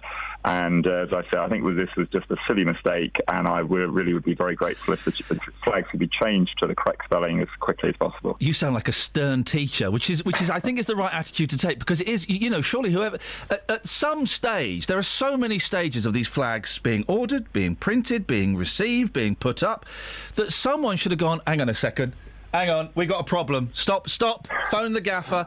And it doesn't take much to, surely the boss, whoever the boss is, this nameless person that we can't seem to put a finger on, should go, right, take those down. We're not having, I'd rather have nothing up than those. I think you're right, and I think it's about checking. When I was training to be a soldier at Sandhurst a long time ago, I was told if it's not checked, it's not done, and there doesn't seem to be a lot of checking. No one's actually just sort of looked to make sure that this was done properly. I mean, we all make silly mistakes. I'm sure some of my constituents will probably ring you up and say I've sent them a letter with a spelling mistake. Yes, If there's going to be loads of that now, Andrew. Yeah, you're right. If I've got something wrong, I apologise, because it is important to get spelling right, and this is the heart of Houghton Regis, and as I say, I'd be very grateful if whoever's put them up could replace them with flags correctly spelled. Nice one, Andrew. I really appreciate your time on this. Thank you very much. You're welcome. Cheers. Andrew Selous, MP for South West Bedfordshire, and all-round good egg. And there'll be loads of younger people going, well, a couple of boring old idiots. Oh, genuinely. I think it's so important. Yeah, all right. You're spelling something at home, and we all do make mistakes. I've made mistakes on Twitter and stuff like that, and that's wrong. The BBC are really strict about it. If you're sending they get furious if a tweet or a Facebook post is misspelled. And so they should. It makes us look like idiots. It does. You should, and everything has to be kind of checked if you're sending it from an official BBC account. Well, the other thing is that Twitter now is opened the field to anyone to write down stuff. Yeah. But that's how you are judged is the way you write. Oh, you're a pedant for pointing out spelling mistakes. No, not pedant. I just like things to be accurate. Oh no, that is a pedant. But I do. I do sound like a boring old man. But I think it's important. I don't think we should be embarrassed about being pedantic about spelling. It's important stuff. Yeah, do you know what? You're right. We should. I'm feeling slightly embarrassed about highlighting this, and you shouldn't highlight it. It's outrageous. It is, and my pedantry is deeply ingrained. I'm the second generation pedant. My dad's an editor of a newspaper, so sub-editor. So from the hang on, is he an editor or sub-editor? We're a sub-editor. So you said editor. People don't know what sub-editor is. Well, I get the idea from the word sub that it's less than an editor. I just think it's not accuracy. Quite that. I'm not being a pedant. Well, I am. You are a bit. Well, but there's nothing wrong with pedantry. I'm not ashamed, as you said, of being a pedant. Okay. Well, I'm glad. I've released that beast. I just don't release the beast. Anyway. Won't get it back in the cage. Really? Don't wake the beast. But anyway, yeah, so he edited my... Yeah, I know that's what you meant. And okay. I heard it. Okay. I heard you say that. With your mouth. Anyway, so my dad used to edit my essays, and I'd get red pen through Would stuff. he edit your essays, or would he sub-edit your essays? He'd sub them, yeah. So, okay, so he was a sub-editor of essays now, not even a newspaper. Well, no, it was newspapers, but... It sounds like he's just a bloke. He's part-time, in his part-time, free time as a dad, he would... sub-edit. So he would cheat for you, for school? That's outrageous. No, he wouldn't. He would shame me into being concise and not going on about stuff. There's not enough shaming of kids these days. Thanks, Dad. You're very welcome. Not you. Oh. My actual dad. Well, you don't know about the time machine I've got. Oh. Yeah, I know. Orquado. 08459 455 555. I guess today's show is... You guess or you know? No, I'm guessing. OK. Today's show... Do you know what? What's going on with you, Betsy? Is she crying or laughing? Is she crying about the square? She's crying, yeah. She's only been back an hour and a half. It's great to have you back, by the way. Great. Today's show is... There's a linking theme to the Welcome to Luton sign, the Bedford Square, and the graves. Mm-hmm. It's all about standards... And detail. Heritage and history. It's about presentation. It's all about presentation. It's about how we present ourselves to others, how others perceive us. You ironed that shirt? Yeah, I did, actually. Your buttons are done up wrong, actually. No, they're not. Yeah, they are. No, They they're don't not, match. mate. What do you mean they're not not? in line. It doesn't matter. What do you mean they're not? It's a wonky button shirt. Anyway, presentation-wise, important. Oh, you're... actually, that's for you, and that's for you. Thanks. One each. 08459 455 555. I'm right on this. I don't want to give them the number out. They've stopped calling in. I think it's because of the Littlest Hobo. Oh, I had a message on Facebook. There's a message on the Facebook page about the Littlest Hobo. It's not coming back, guys. It's deleted. Where is it on the BBC Three Counties We page? only deleted an imaginary dog. We didn't kill a rabbit. Well, neither did they. No. This is for our fine friend, Mr. Lee, says Lorraine Kelly Claxton. I go camping over the bank holiday. Ooh! Get you? And I come back to find out that you not allow... Oh, we talk about standards, Lorraine. I go camping over the bank holiday and I come back to find that you not allowed to play Littlest Hobo. My hopes and dreams are shattered. Shattered, I say. A partition should be made to let you play it. Ignore the haters. You know why. there's a voice keeps on calling me. Down the road, that's where I'll always be. Every stop I make a new friend. Well, Lorraine, if you want to draw up a partition, then you're more than welcome to. It won't have any effect. I'll sign it. And also, can I just be Pacific for a second? Pacific for a second. It's not that we're not allowed; we're just not doing it. Yeah, no one stopped us. Mark stopped us. All right. Okay. I could add it in though. No. I could.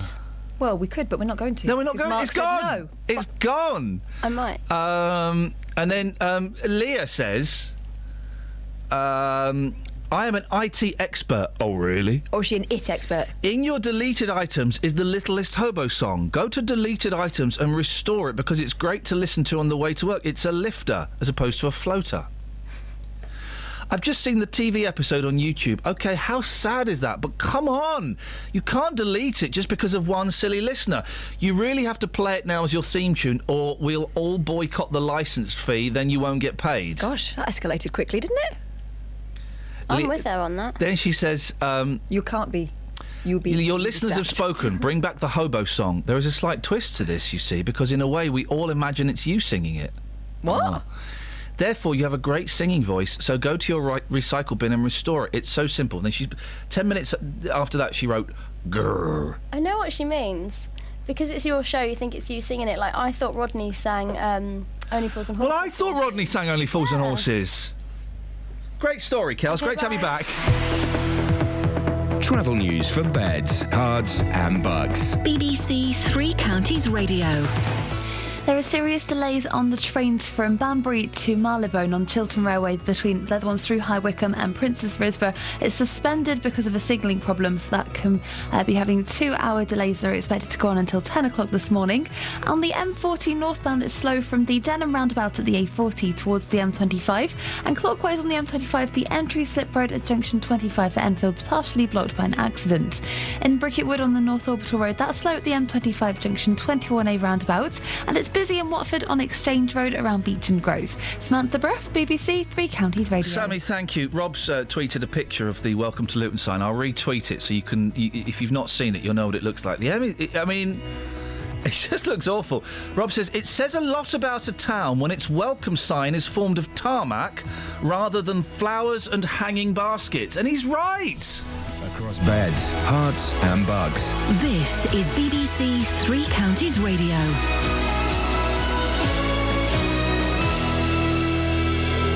It's 7:30 with the headlines. I'm Barry Caffrey. A woman from Hertfordshire says she's angry after finding a tomb built over her great-grandfather's grave. Denise Hutchins' ancestors were buried in a common grave at Hoddesdon Cemetery. Broxbourne Borough Council says as it's a common grave, it means it's owned by the council and the family have no exclusive right to it. Chiltern Railways are not running any services through Buckinghamshire this morning because of signalling problems. All services between Banbury and London Marylebone and Aylesbury and Marylebone have been cancelled. Passengers landing at Luton Airport today will use a new temporary arrivals hall. It's been opened to allow the redevelopment of the main terminal. The airport is investing £100 million to increase passenger capacity over the next decade from 12 to 18 million a year. The owners of a set of misspelt advertising flags in Houghton Regis say they are aware of the issue and it's being dealt with. Pictures of the Bedford Square banner flags, which have the letter A ahead of the letter U in the word square, have gone viral on social media. The weather forecast, it will be a cloudy, dry day today with some sunny spells and highest temperatures expected of 18 degrees Celsius, that's 64 in Fahrenheit. Three Counties Sports. BBC Three Counties Radio. The BBC understands Watford are close to replacing boss Lovisa Jukanovic with Getafe and former Atletico Madrid manager Quique Sanchez Flores. Jukanovic, who's 46, led Watford to automatic promotion from the Championship to the Premier League this season. However, his contract expires at the end of next month and talks have broken down over his contract demands. Watford have now approached 50-year-old Spaniard Flores, who is set to become the Hornets' fifth manager in a year. A senior FIFA source has confirmed to the BBC that a number of FIFA officials have been arrested in a dawn raid at their hotel in Zurich. It's thought the suspects are facing extradition to the US on corruption charges. Reports late last year said that a former FIFA official, Chuck Blazer, was a cooperating witness for an investigation into corruption in the governing body. However, as our sports news correspondent Richard Conway reports, he says it's not clear if today's events are linked to that. We know from an internal report that Mr. Blazer, along with Jack Warner, who's also been named as someone who's of interest to the authorities this morning, took around $88 million from CONCACAF over the 20 years. Whether it's related to that, whether it's related to other matters, we just don't know. We're expecting there to be a press conference held later today, about 3:30 UK time, we understand, in New York, where we may find out more information about what has happened. Tennis now, and Serena Williams is through to the second round of the French Open in Paris. The two-time champion beat the Czech qualifier Andrea Helevakova 6-2, 6-3, but admits she's still struggling with an elbow injury. It's not 100%, but I was able to serve okay. I didn't serve as many aces as I normally do, but I think the good thing, it gets better every day. Hopefully, if I can win another round, it'll be better. BBC Three Counties Radio News and Sport. I'm back with more at 8. Hello, everybody. Hello. We've got rid of, this is the Littlest Hobo. This is the new Littlest Hobo. Bird's eye potato waffles, waffly versatile. They go with eggs, beans, chips, fish fingers. Oh, fish fingers. Bird's eye potato waffles, waffly versatile. What have we been talking about? We've been talking about bad spelling, bad signage. The sign coming into Luton looks awful. I've been thinking about talking about this sign, the Welcome to Luton sign, for ages, thinking, well, should we be, should I tiptoe around it? Should I be a little bit gentle? Well, no, it looks awful. It spoils a good development. It spoils a good development. It looks absolutely rubbish. Hey, Luton Council, if you want to come in and tell us it's only temporary, then that's great. They won't. It isn't. Is it not? Is it there forever? I think they're going to plant trees around it, and there'll be some advertising next to it. That's why it's slightly to one side. OK, right. Well, it looks awful. The Bedford Square sign that's spelt incorrectly. Spell square! S. Kelly! S. Q. U. A. R. E. Well, if you listen to that again, you'll hear Kelly's brain ticking. Yeah. It's absolutely wonderful. Well done for that. Also, the rabbit, we don't believe it died. Oh, yeah, so these Dutch people, OK, they're doing a radio show. These Dutch people... Danish. No, thanks, I'm full. Oh. These Dutch radio presenters Danish. doing a radio show... No, thanks, I'm full. These Dutch... Danish. Radio presenters. It's in all the papers. It was on all the news yesterday, and LBC were going nuts for it. Apparently, Kay Burley was going nuts for it. She couldn't find anybody. She couldn't find any people whose relatives have recently died, so she could tell them on live television. So she was banging on about this rabbit. These radio presenters. They were having a debate about ethics and animal cruelty and where we get our meat from and all of this stuff. And they had a rabbit in the studio. And they had a bicycle pump, and they stoved the rabbit's head in. They killed it by battering it with a bicycle pump. Live on air. Live on air. Really shocking, upset a lot of people. The rabbit was called Alan. Yeah. It never happened, guys. The Emperor is naked. It never happened. And as far as I'm aware, I'm the only person that's called this out. Nobody else has called this out. It never happened. If it happened, guys, where's the video? We know, for example, that radio people are obsessed, and I've got no idea why. It's not good enough. It's just radio. Everything has to be filmed. Hey, will it look good? I don't care if it looks good. Will it go viral? Will it go? No, I don't know. Will it look good? We could film that. Look good. I don't care. I'm doing a radio show. Go away. So this would have been filmed, and there is film of it. There's film of the guy in the studio getting the rabbit out of the box. It's a tiny, tiny rabbit. And that's all there is. There's no other film of it, because do you know why? It didn't happen. Do you know what makes me think it didn't happen? Yeah. Obviously, no video. Theatre of the mind. Next thing, we're supposed to believe you took it home and ate it. Have you ever eaten a rabbit, like a full-size rabbit? There's very little meat on it. It's really hard to get to. If you're going to eat a baby rabbit, you might get a mouthful. Yeah. It's nonsense. Wow. It's nonsense. Anything more than a mouthful is a waste. Is that what they say about rabbits? They say about something. I don't think that's rabbits. So it didn't happen. Is it? You all know that, don't you? You all know from listening to this show that Oh man! Do you know? Partly it annoys me because everyone fell for it, but then partly I think those guys are geniuses. What they've done is a brilliant prank. And in 2 weeks' time, there'll be a lot of people with egg on their faces, and a lot of people will be either furious about it. They or won't go, have egg on their face. Guys. They won't smash an egg. Well, they'll pretend to smash an egg. Yeah. So it won't happen. It's just I kind of feel a bit. But has it worked though? Because we're not really talking about animal rights in this, are we? No, we're talking about the radio station being cruel. Imagine if we did something like that at the BBC. Oh, they would go nuts. The boss has backed them up as well, hasn't he? He was the one talking to Kay Burley yesterday, the boss of the radio station. Yeah. Oh, Burley. Did Burley's first question should have been, so, right, this didn't happen, did it? I mean, obviously phrase it a little bit better than that. But, or it should have been, do you think we're stupid?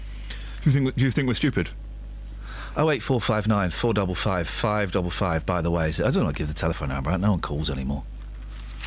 Someone might. No, they won't. No one calls anymore. I'm beginning to think the phones are broken or something. Or the list. Well, I've seen the listener figures. I don't know why no one calls. They ain't listening. Got any texts? Yes. So someone's listening. Hey. And they've got phones. Oh. Alan in Milton Keynes. Welcome to Luton sign is made from stone chippings. It still looks 1, 2, 3, 4 asterisks though. What could that possibly be? Don't know. Jules from Hemel. I, for one, am glad the Littlest Hobo song has gone. Yeah. I used to switch channels from the time you played it. Good riddance. Regards, Jules from Hemel. Well, it's gone. And this one from Linda.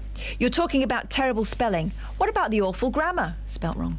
You leave my grammar out of this. She's dead. The 2 newsreaders off of BBC Look East. Sorry? They always say Stuart and me when it's Stuart and I. No, it's not. You're wrong. Another is 2 times when in grammar... It should be 2 times. It would be twice. All TV stations seem to be as bad as each other. It's good that you have standards now. I used to think they were wrong for saying that's all from Stuart and me. Take Stuart out. That's all from me. Yeah. You wouldn't say that's all from I. They drilled us into us at school, Did and they didn't 70s, tell us. wasn't it? They didn't tell us that you have to think about it logically because it was if always you would say I am going for a drive. Kelly and I are going for a drive. Where? Huh? Where? No, we're not. What you just said? No. You're in I am going for a drive. Yeah. Kelly and I are going for a drive. Where? We're not. Me go for drive. Kelly and me go for drive. Where? So they're both right. We're not going for a drive, mate. I can't open the passenger door of my car. How do you climb through? How do you spell car? C-A-R. She's learning. I hate. Oh, there's a phone call. Unless it's someone we don't talk to. I hate stags. Men who are getting married or the beast? I mean, how is this in the newspaper? I've hangover slept. Boozer's bus shock. Exclusive by Holly Christodoulou. Fair enough. A stag why is this even in the newspaper? Why are we celebrating? Do you know, I'm getting really annoyed with this country and the fact we celebrate stupidity. We celebrate stupidity. It's the new thing.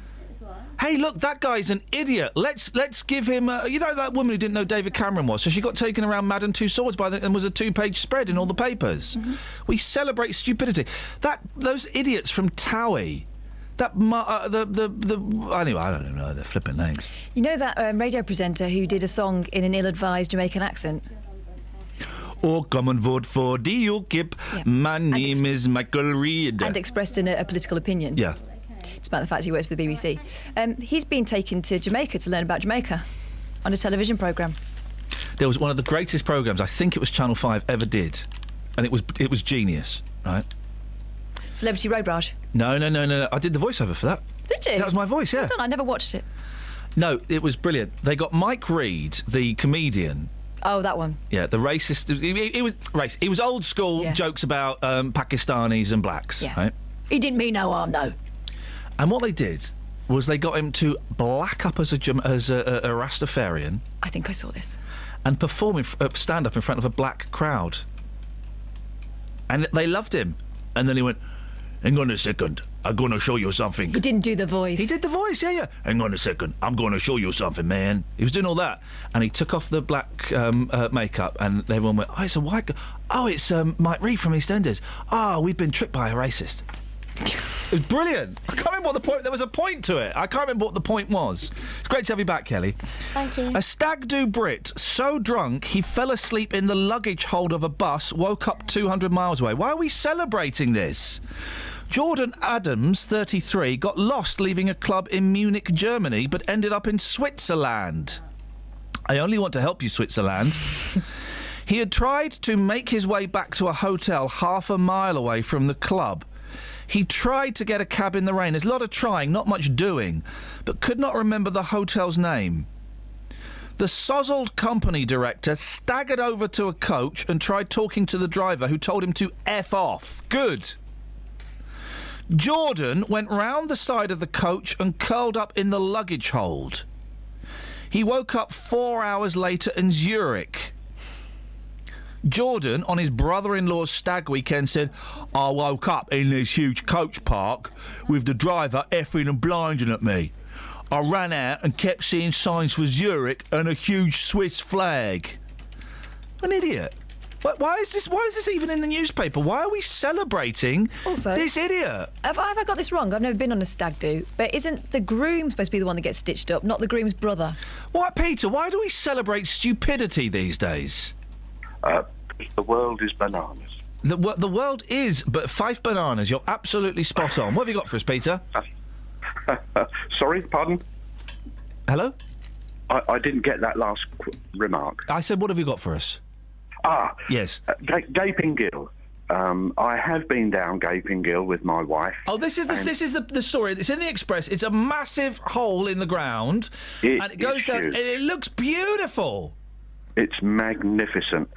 You're strapped to a bosun's chair, and it takes about 3 minutes to descend at an angle of 3 degrees, which is the same angle that an aircraft lands at Heathrow. Also one of Prince Charles's favourite bands. Well, yes, not half. We've heard all about it, and we've seen them. I don't think we have heard all about it, but anyway, yes, carry on. And when you get down there, you're greeted with a cup of tea, and you're shown about, etc. It's a massive walk, huge hole, and there are people going into holes underneath, further caving. They're mad. They're mad. I love it. I love and we nearly did this last year, but Catherine threw a Spaniard in the works, and we never got to go. I don't like cracks. We were all going to go caving. But I like the idea of caves you can walk in. I don't like the ones where you've got to crawl and wriggle. That fills me with dread. Claustro. Travel news for beds, cards and bugs. BBC Three Counties Radio. Chiltern Railway trains between Banbury and Marylebone are still suspended and delayed because of the signalling problem. On the M25 clockwise, the entry slip road at junction 25 for Enfield is partially blocked by an accident, and it's also busy anti-clockwise from junction 24 for Potters Bar to 23 for the A1M at South Mims. On the M40 northbound, that's busy from the Denham roundabout towards the M25. In Beaconsfield, the A355 is slow southbound at the M40 junction 2, and in Watford on Exchange Road, that's busy around Beach and Grove on the speed sensors. Samantha Bruff, BBC Three Counties Radio. Thank you, Sammy. 7:46, Wednesday the 27th of May. I'm Iain Lee. These are your headlines on BBC Three Counties Radio. A woman from Hertfordshire says she's appalled after finding a mausoleum built over her great-grandparents' grave. The council says as it's a common grave, she has no right to it. And senior officials from FIFA, football's world governing body, have been arrested in Switzerland on suspicion of accepting and paying millions of dollars in bribes. Let's get the weather. Here's Sarah. Beds, Hearts and Bucks weather. BBC Three Counties Radio. Thank you very much. Good morning to you. With an hour of sunshine, the temperatures have jumped up by about 3 or 4 degrees in some spots after what was a fairly chilly start. We're still at 8 Celsius across much of the 3 counties, but some good spells of sunshine, and really that's the story for the day today, is that we continue with good sunshine this morning, although we will see an increase in cloud this afternoon. Before that, temperatures certainly up in the high teens. A really nice day for you, I think, with a high of 18 Celsius. But that cloud really starting to move towards us from the west as we go through the second half of the afternoon. Could bring us a little bit of light and patchy rain through this evening or the early hours of tomorrow morning. The wind's picking up too, but it should all start to clear away by breakfast tomorrow morning. So another bright day for tomorrow, bright and breezy, a little bit cooler than today at 15 or 16 degrees. Friday we'll see some rain, quite heavy through the morning into the afternoon, some heavy afternoon showers with hail and thunder. And for the weekend, looking dry, bright and settled for Saturday, some rain for Sunday, still on the the cool side on Saturday, but getting the sunshine should feel quite pleasant at 15 degrees. Every weekday morning. Coming up at 9 on the Big Phone In this morning, is it a good idea to make jobless teenagers work for their benefits? How would you like this country to stand up to President Putin? Are you surprised to see British people being blatantly racist? The JVS Show. I think we've got to get over this issue about racism doesn't exist. It has existed. It will probably carry on existing. What I wanted to say is they've got this completely the wrong way round. You know, that is also true. That is also true. You will always get some, but they are such a minority. I think the man's a buffoon. Get him up, get him out of bed, give him a sense of purpose. The JVS Show. Do you think we have got to, as a country, start taking this issue more seriously? Every weekday morning on BBC Three Counties Radio. Morning, Tony. Oh, hello, Ian. What have you got for us, fella? Oh, well, I was interested in this, the Luton sign. Yes. For a start, where is it? It's in Luton. Yeah, whereabouts? Oh, you come off the new Junction 10, and it's on the left-hand side. Oh, more or less where the old one was then. Yeah, but it's massive. Oh, is it? Yeah. Oh, right. Well, it sounds interesting. When you say massive, Ian, how big? Oh, I'm gonna say it's 25 foot wide and 15 foot tall. Oh, it is pretty massive. No, it's probably about 50 foot wide. Blimey. Catherine, does that sound about right? Yeah. Yeah, 50 foot wide and 15 foot tall. Oh, pretty eye-catching then. Yes. Ah, right. Yeah, well, I'm disappointed that it doesn't look as good as you would hope it would be. Yeah. Because I think Luton's a fantastic place. Why do you live in Milton grown up. Keynes then, Tony? Sorry? Why do you live in Milton Keynes then? Oh, I'm not living here. I'm on the Grand Union, so I'm just passing through. Oh, I see. What do you think they should have there instead of this embarrassment of a sign?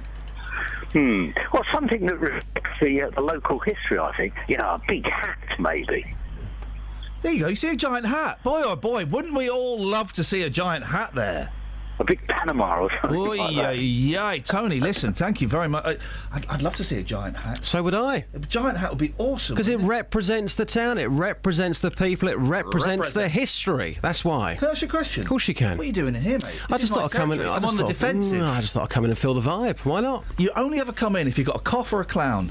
On this occasion, neither. My woody is not working. Yes. Somebody has broken my wood. Hazard of the job. Yeah. Do you want to welcome Kelly back? Kelly, welcome back. Thanks, man. That's all right. It's great to have you back, Kels. Thanks, man. So, Delia and I went out on a date at the weekend, Kelly. To see Paul McCartney? Yeah. Hey, how's his Meat-Free Mondays going? Did you ask him about that? I forgot to ask him all about his Meat-Free Mondays. That was the problem. I knew there was something That's that the main thing he's famous for, isn't it? we meant to ask him. Hey, hi there. Yeah. Paul speaking. I know Paul. Listen, I need your help. What? All I want you to do is just log in on pledge.meatfreemondays.com and pledge your support to the idea of Meat-Free Mondays. Okay. All you need to do. Tell me what to do. I need your help. Yes. Please do it. You said that. What do you want? Send all these pledges to the politicians, and then they'll do something about it. Are they going to be bothered? So I need your help. What do you want me to do? Please, Tell me. Just log in. Okay. Pledge.meatfreemondays or one word. Could you do that reggae style? Pledge.meatfreemondays.com. Pledge.meatfreemondays.com. Pledge.meatfreemondays.com. When do you want me to do it, Paul? You can do it right now, please. I can't, mate. I'm doing a radio show, Paul. Do you know what? I think if he'd have done that at the concert, that bloke behind us still would have shouted out, "Nice one, Paul!" If we'd done that instead of all of his rubbish new ones. My Valentine, I met you, you're my Valentine. This one's for my wife. Oh, for goodness. Didn't sing any songs about Heather. I hate you so much right now! I hate you so much right now! You should have done. Do you know what? If he'd have done that, the place would have gone absolutely wild. I just remembered another. I mean, listen, 2/3 of it was brilliant, 1/3 of it was guff. Another bit that was guff, right? He started. Which song was it? I think. Oh, hang on a second. Let me see if I can find it here. I think was it this song he started playing? What was this a song where and the pictures came up on the screen? Okay, so he started. Okay, hang on a second. Let me stop this. Right, it's okay. He sits down at the piano. He's played a load of guff, right? And then he starts playing this. Brilliant. We're in. Pictures on the screen. First picture. Princess Di. That was it. That was the one that you laughed. Yeah. Lady Di comes up. Well, not even Madonna. Not even Madonna. Mother Teresa. Wonder how you managed to Marilyn Monroe. It's me who finds the money. Mona Lisa. Mona Lisa. No, you're kidding me. No. All these women come up. And then there's a bit. Hang on, there's a bit coming up. Right? So all these women. I think the Queen Mum may have been up there as well. I think she was. She was up there. She definitely was. The Queen Mum was up there. Fatima Whitbread. Moira Stewart. There we go. Footage of women running. No, he did, didn't he? He did. Footage of women running. Yeah, he did. Oh, God. I can't deny it. Fact, not fiction. It was fact, wasn't it? Absolute fact. See how they run. Women of women running. The thing is, right? I've seen the Monkees live and the Beach Boys live. The Monkees in particular, but the Beach Boys as well. Their back projections were amazing. Mainly the Monkees because they had a TV series. So they got loads of footage to choose from. But brilliant back projections, and the Beach Boys did as well. Like loads of teen magazines from the '60s, loads of rare '60s footage, all of this stuff. And I thought McCartney wasted an opportunity. There's so much Beatles and Wings and McCartney footage. It's a great montage before he came on, and then it was wasted. There's all these silly pictures of Lady Di. It was a bit weird. Yeah. Should have had some brilliant rare footage of McCartney from the 70s. I think maybe you should be working on the Macca team. And also, I did think, everyone's going, oh, it's great, it was just him in the band. Well, yeah, no, but throw a few gimmicks in, guys. Throw a few gimmicks, Maybe do a song on a pogo or something. Do you know what I mean? Just liven it up a bit. And also, more stories about you, Paul. We're here to see you. Jimi Hendrix died years ago. We don't want to talk about Jimi Hendrix. We want to know about the Beatles. He's telling a story about how Jimi Hendrix covered Sgt. Pepper. Yeah, and I said very loudly, and again he got a laugh from the chicks next to us, I said, he should just come out and go, hey, my name's Paul McCartney. I was in the flipping Beatles. Here's one of our songs. Sadly, he's cooling off. He was a Beatle! Yeah. Don't talk about Clapton. He's talking about Clapton. And then he's playing... My Valentine, you are my beautiful Valentine. I want to make love to you, ooh, ooh, ooh, dooby-doo. And then is that the song where in the background there's a really pretentious video, right? Yeah. Two people, black and white, they're signing the song. Oh. And one of them was Johnny Depp. Johnny Depp and Natalie Portman. Is that her name? Wow. And you could just see Natalie Portillo the lights on the stage. You could see the people going, you know what, now's the time for a toilet break. Yeah, everyone was going for a wee-wee. Did he do the frog chorus? No! Somebody shouting in front of us, do the frog chorus, Paul! Sadly, he couldn't hear. He didn't do, Good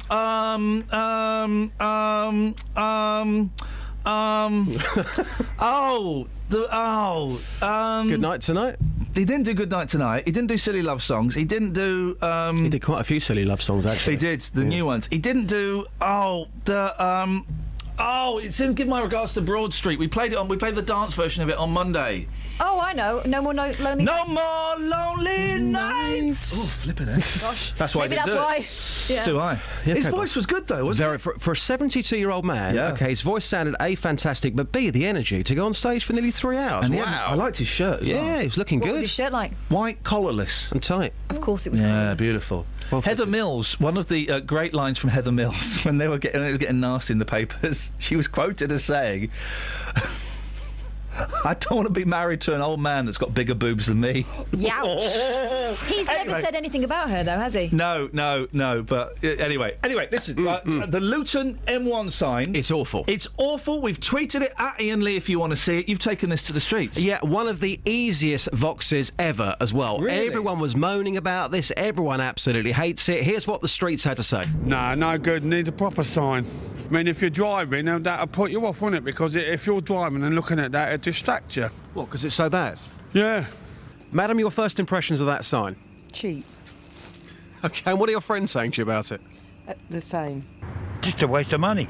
Aliash, let's get the Polish perspective. Currently living in Luton, you've seen the sign, you've driven past the sign. What do you think about that? It's not really good looking. I would say it's awful. Little more design, a little more perspective to it. Can you just say the word awful for me again? Awful. Thank you very much. No problem. What do you think about that Welcome to Luton sign? Welcome to Luton. Come on, how bad is that? I don't really know what to say to you, mate. Lost for words, that's fair enough. Thanks for your time. You're welcome, sir. Ben, you think there's nothing wrong with this sign? No.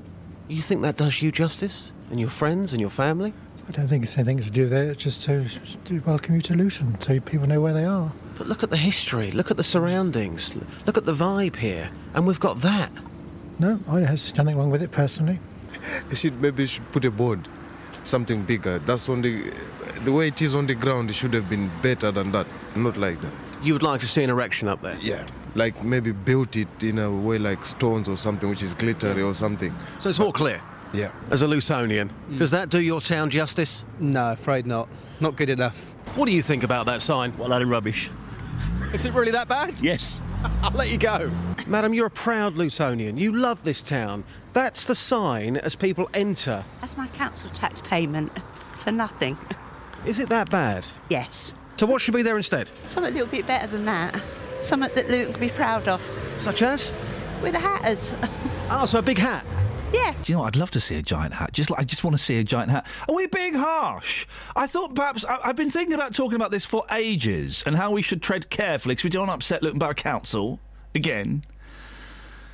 But it is awful. And hearing those voices has made me confident in my opinion. It's awful. Or have I got it completely wrong? 08459 455 555. Travel news for beds, cards and bugs. BBC Three Counties Radio. There are serious delays on the trains this morning on Chiltern Railway between Banbury and Marylebone, so that's affecting trains from High Wycombe and Princes Risborough and Gerrards Cross. On the M25 clockwise, there's a lane closed just before junction 25 for Enfield after an accident involving a lorry and a car, which is causing queues from junction 24 for Potters Bar. And it's busy on the M40 northbound at the Denham roundabout towards the M25. Samantha Bruff, BBC Three Counties Go on, Radio. Sammy, clear off. Go on, get out. Go on, off. Okay. Off. I know your parents and I'll tell them, all right? It's not really good looking. I would say it's awful. Local and vocal across beds, hearts and bucks. This is BBC Three Counties Radio.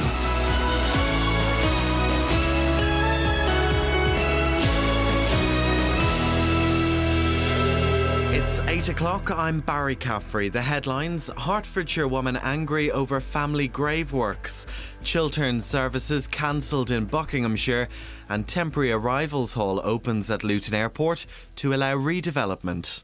BBC Three Counties Radio. A woman from Hertfordshire says she is angry after finding a tomb built over her great-grandfather's grave. Denise Hutchins' ancestors were buried in a common grave at Hoddesdon Cemetery. Broxbourne Borough Council says as it's a common grave, it means it's owned by the council, and the family therefore have no exclusive right to it. Denise says it's upsetting. This grave was only actually ever dug for 3 bodies, and I dare say that at the time this was the norm. But I think what upset me most was that the cemetery manager was fully aware of why we had actually marked that grave. But the council have got carte blanche. They've got the law on their side, and, you know, hey-ho. Chiltern Railways are not running services through Buckinghamshire this morning because of signalling problems. All services between Banbury and London Marylebone and Aylesbury and Marylebone have been cancelled. Chiltern Railways tickets will be valid on Virgin trains, First Great Western, London Midland and London Underground, whilst engineers try and fix the problem. 6 people linked to football's world governing body FIFA have been arrested on corruption charges in dawn raids at a hotel in Zurich. They include the FIFA Vice President Jeffrey Webb. The Swiss authorities say the individuals were detained at the request of American investigators. The US is seeking their extradition. Matt Apuzzo, one of the New York Times journalists who broke the story, explained more about what those who've been arrested are alleged to have done. Wire fraud and racketeering, just a host of corruption charges that really goes back decades and basically accuses FIFA members of just corruption at kind of all levels in how they do their marketing, how they select sites for the World Cup. And we know that several senior members of FIFA, including members of the very powerful executive committee, are being charged here. Passengers arriving at Luton Airport today will use a new temporary arrivals hall. It's been opened to allow the redevelopment of the main terminal. The airport is investing £100 million to increase passenger capacity over the next decade from 12 to 18 million a year. The owners of a set of misspelt advertising flags in Houghton Regis say they're aware of the issue and it is being dealt with. Pictures of the Bedford Square banner flags, which have the letter A ahead of the letter U in the word square, have gone viral on social media. The BBC understands Watford are close to replacing Slavisa Jokanovic with Getafe and former Atletico Madrid manager Quique Sanchez Flores. Jokanovic's contract expires at the end of next month and talks have broken down over his contract demands. Watford have now approached Flores, who is set to become the Hornets' 5th manager in a year. And the weather forecast for Beds, Hearts and Bucks. A mainly cloudy, dry day ahead today with some sunny spells and highs of 18 degrees Celsius. That's 64 in Fahrenheit. BBC Three Counties Radio News. I'll be back with headlines and a full sports bulletin at 8:30.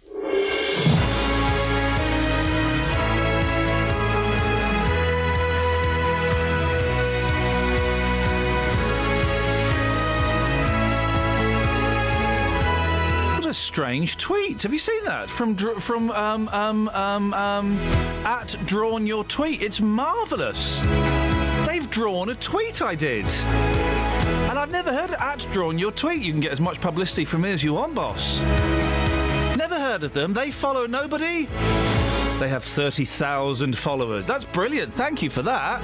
I love that. Morning, Iain Lee, BBC Three Counties Radio. Talking bad signs today. Bedford Square. Square is spelt incorrectly on Six Flags. And welcome to Luton. The sign is just, it's embarrassing, isn't it? Or am I being a little bit harsh? Nobody has had a good thing to say about it. Maybe I've got it wrong. 81333, start your text 3CR. Or give us a call. 08459 455 555. Across Beds, Hearts and Bucks. This is BBC Three Counties Radio. You seen that tweet? I'm just trying to find it now. My computer's crashed, so I will... Does that mean no texts? That means you're gonna... I can't. Listen. Yeah, you're clicking the mouse, mate. I'm clicking, nothing's happening. OK. Right, so what are you saying? Have we got texts or not? I'm saying confused. talk to Tim and I'll give you some text afterwards. Does that mean you've got texts or not? Yes, I probably have, but I can't see them. Well, can I have them now? No, because I can't see them. Let me just get this straight. Are we doing texts now or not? Can you speak to Tim instead? OK. Text 81333. Start your message with 3CR. Text will be charged at the standard network rate. BBC Three Counties Radio. Turn it off and on again, isn't it? There's a row brewing in Broxbourne after a woman found her loved one's graves had been turned into a building site. Denise Hutchin, who we spoke to earlier on, what a great speaker, says the first she knew of plans for a new mausoleum was when she visited the town cemetery and found the work in progress. The plot in question is communal, so Denise doesn't own it, but she says the fact the council allowed her to put up a cross to mark the grave means they owed her a phone call rather than a nasty surprise. Well, I'm joined now by Tim Morris from the Institute of Cemetery and Crematorium Management. Good morning, Tim. Morning. Tim, I'd not heard the phrase common grave before. Explain exactly what that means. Yes, a common, sometimes called public grave, are those graves where the exclusive right of burial isn't purchased by the family. And I understand that the burials of this lady's grandparents took place in the 20s. Yeah, 1913 and 1920, yeah. Yeah, during the sort of the Depression era when a lot of people were short of money and couldn't afford to buy the exclusive right, so the council provided public graves for those on lesser means. So this would...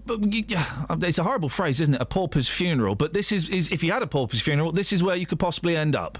Well, yeah, we don't like the word pauper, but yeah, that's correct. People with no means, then the local authority would look after them by providing a burial space. Are there lots of them around? Are common graves common? It tended to diminish after the war when people became more self-sufficient. But we are seeing they're making a comeback now with all the austerity. Gosh. And what is there?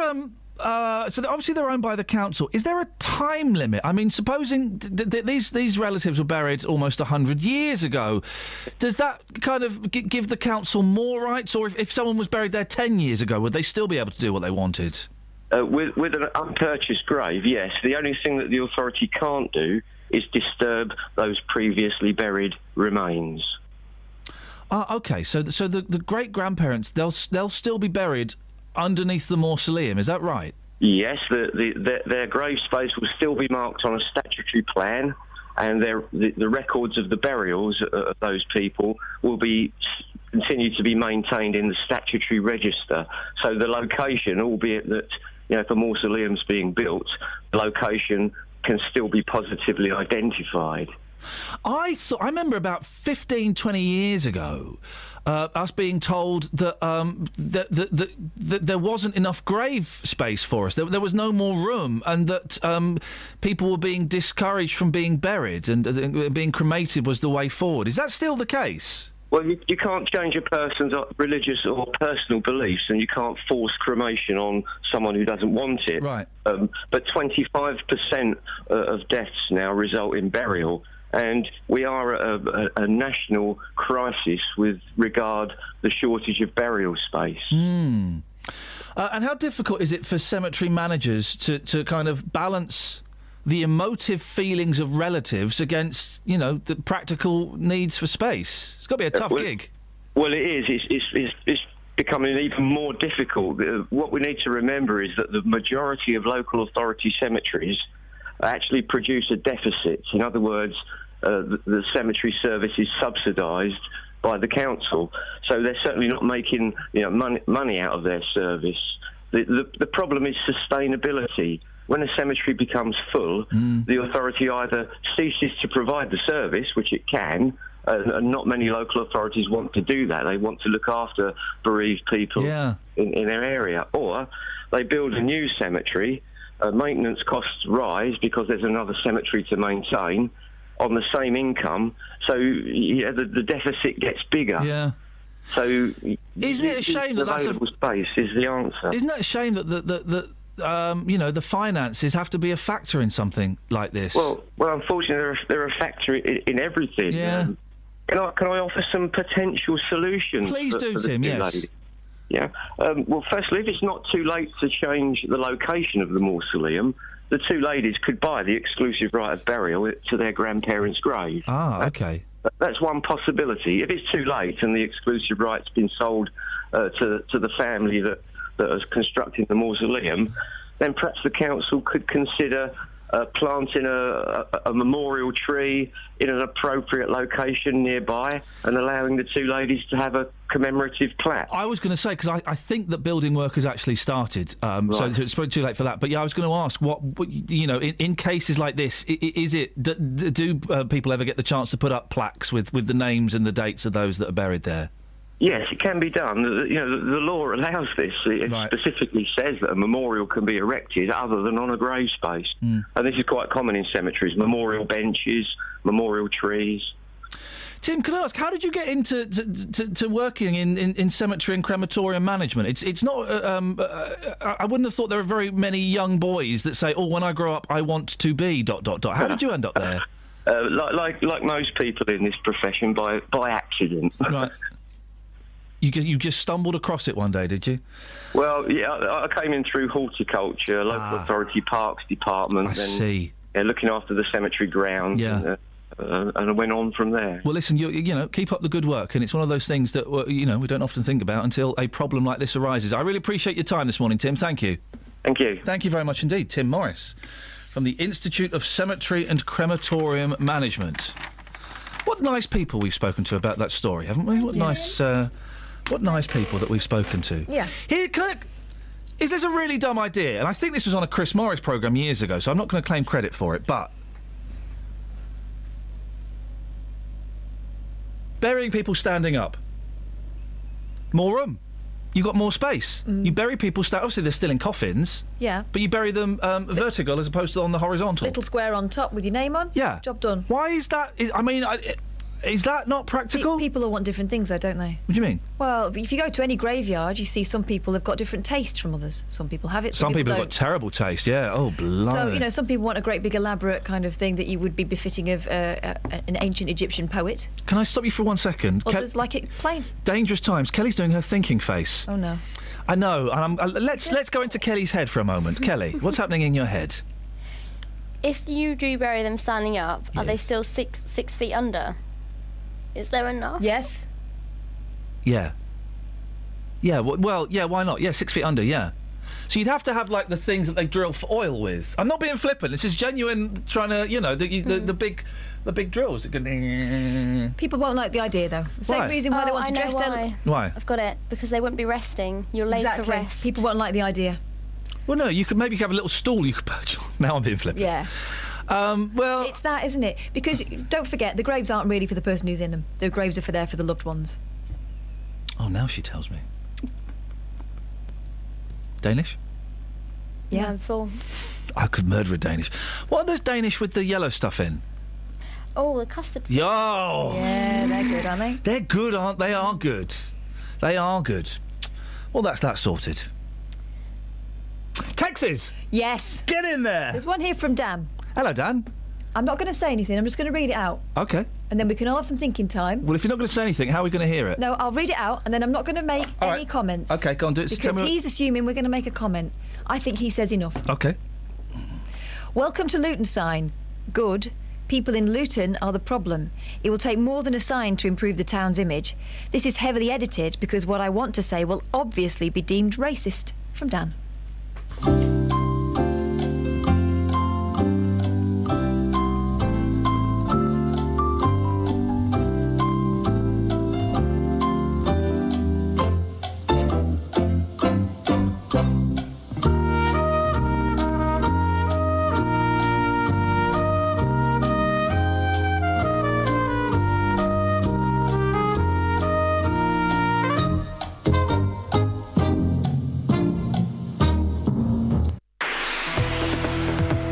Travel news for beds, cards and bugs. BBC Three Counties Radio.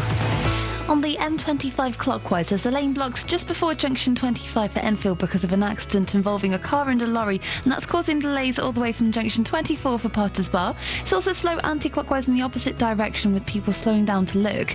On the M14 northbound, it's busy at the Denham roundabout towards the M25, and southbound on the M1 at Dunstable, it's looking slow from junction 11 for the A505 and towards Dunstable Road, and it's also looking really busy actually on Dunstable Road westbound around the M1 junction 11 as well. In Kings Langley, approaching the M25 from the A41 southbound, that's looking very busy, and Chiltern Railway still have major delays between Banbury and Marylebone through High Wycombe and Princes Risborough. Samantha Bruff, BBC Three Counties Radio. Thank you, Sammy. Talking about bad spelling and signs, Gemma has just tweeted, this was a safety sign at Gulliver's Land. All children must be accompanied by a responsible adult. I mean, come on, guys.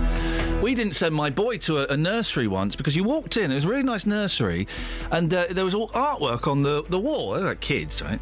So it's pictures of, like, sultanas and things stuck on there. And the heading, written by a teacher, said some of the children used currants to make pictures. They'd spelled currants wrong. They'd spelled currants wrong. Right, we're out of it. This is in swanky North London. I don't blame you. What? Standards. Exact standards. Standards, Jonathan. Quite right, too. Thank you. I knew you'd agree. Right, let's have some of this and we'll crack on and find out what's happening on your show. 8:16. These are your headlines on BBC Three Counties Radio. A woman from Hertfordshire says she's appalled after finding a tomb built over her great-grandparents' grave in Hoddesdon. And 6 people linked to football's world governing body, FIFA, have been arrested on corruption charges in dawn raids at a hotel in Zurich. BBC Three Counties Radio. There we go. I want to show you something. This is my rabbit stick. Oh, no, don't do that. This is the rabbit stick. Do that one over there and let me put my hand over my water. Okay. This is just a normal chair in the studios. They're all the same in there. Yeah. Oh my God. Shall I video that and then I can share that with everyone? Yeah, they can please, see that is disgusting. That is We can absolutely sue the BBC. disgusting. We're probably going to get some disease. I hope that chair's not coming with us to the new building. It probably we will. spent so much money on the building and the technicals that we have to bring our own chairs. You weren't wrong about the printers. We're not getting new printers. All the equipment's coming. They're taking those printers, which is ridiculous. They don't work. You ready? Right, hang on a minute, hang on. Let me just film a bit of you first so we can see your pretty face. OK, go. What I'm doing, dear listener, is I'm battering the chairs that we use, and the filth that's coming off is outrageous. Disgusting. All right, I'll put that on And later. they're all the same next door. I went and did it next door. That's horrible. You do it in your studio. I don't want to. I have no idea I'm sitting on that. Listen, I'm thinking of starting up a union and going on strike. Are you with me or agin me? I could probably get Coffer in. He's a right old lefty. Roberto might need to get him drunk and kidnap him. Come on, we need a big name. We need the name of the station to be on side. What? You can be our spokesperson, yeah? What? You're going to go on strike with us? Starting at 9 o'clock this morning? Beautiful. Beautiful. But we demand presenters' rights. Yeah, we get paid a shed load of money for not much work. Of course we do. But we demand clean chairs and better production teams working on our shows.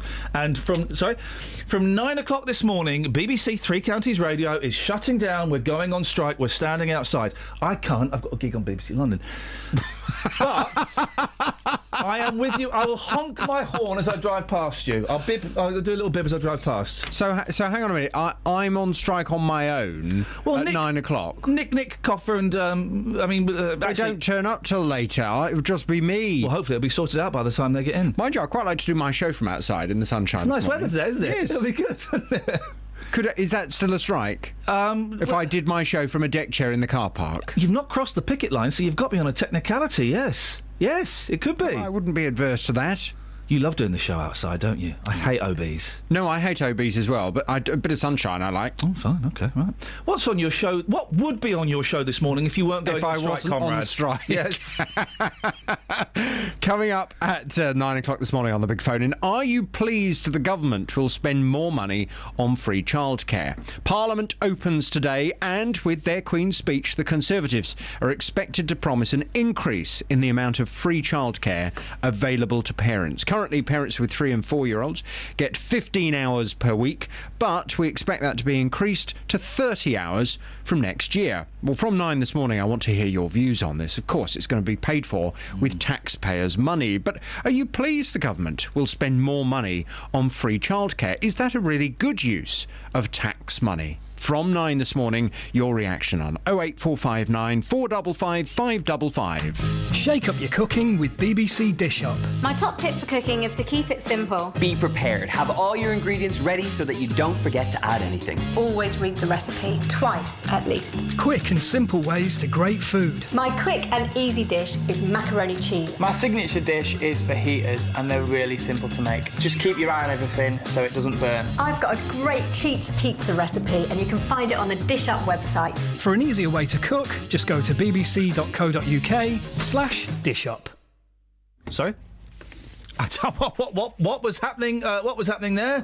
It's not really good looking. I would say it's awful. All right, fella, I'll put it away then, shall I? 08459 455 555. Spelling, signs, presentation, all of these things are kind of being woven together. We've spoken just that Vox about the Luton sign was incredible. It was, and do you know what? My favourite Polish perspective of all time as well. Wasn't he great? It's not often you get everybody. Oh, by the way, good morning, sir. It's not often you get everybody saying the same thing and being so so angry. Yeah, I mean, I was surprised. As I say, I thought I would go out and maybe people hadn't really noticed it, didn't really have much to say.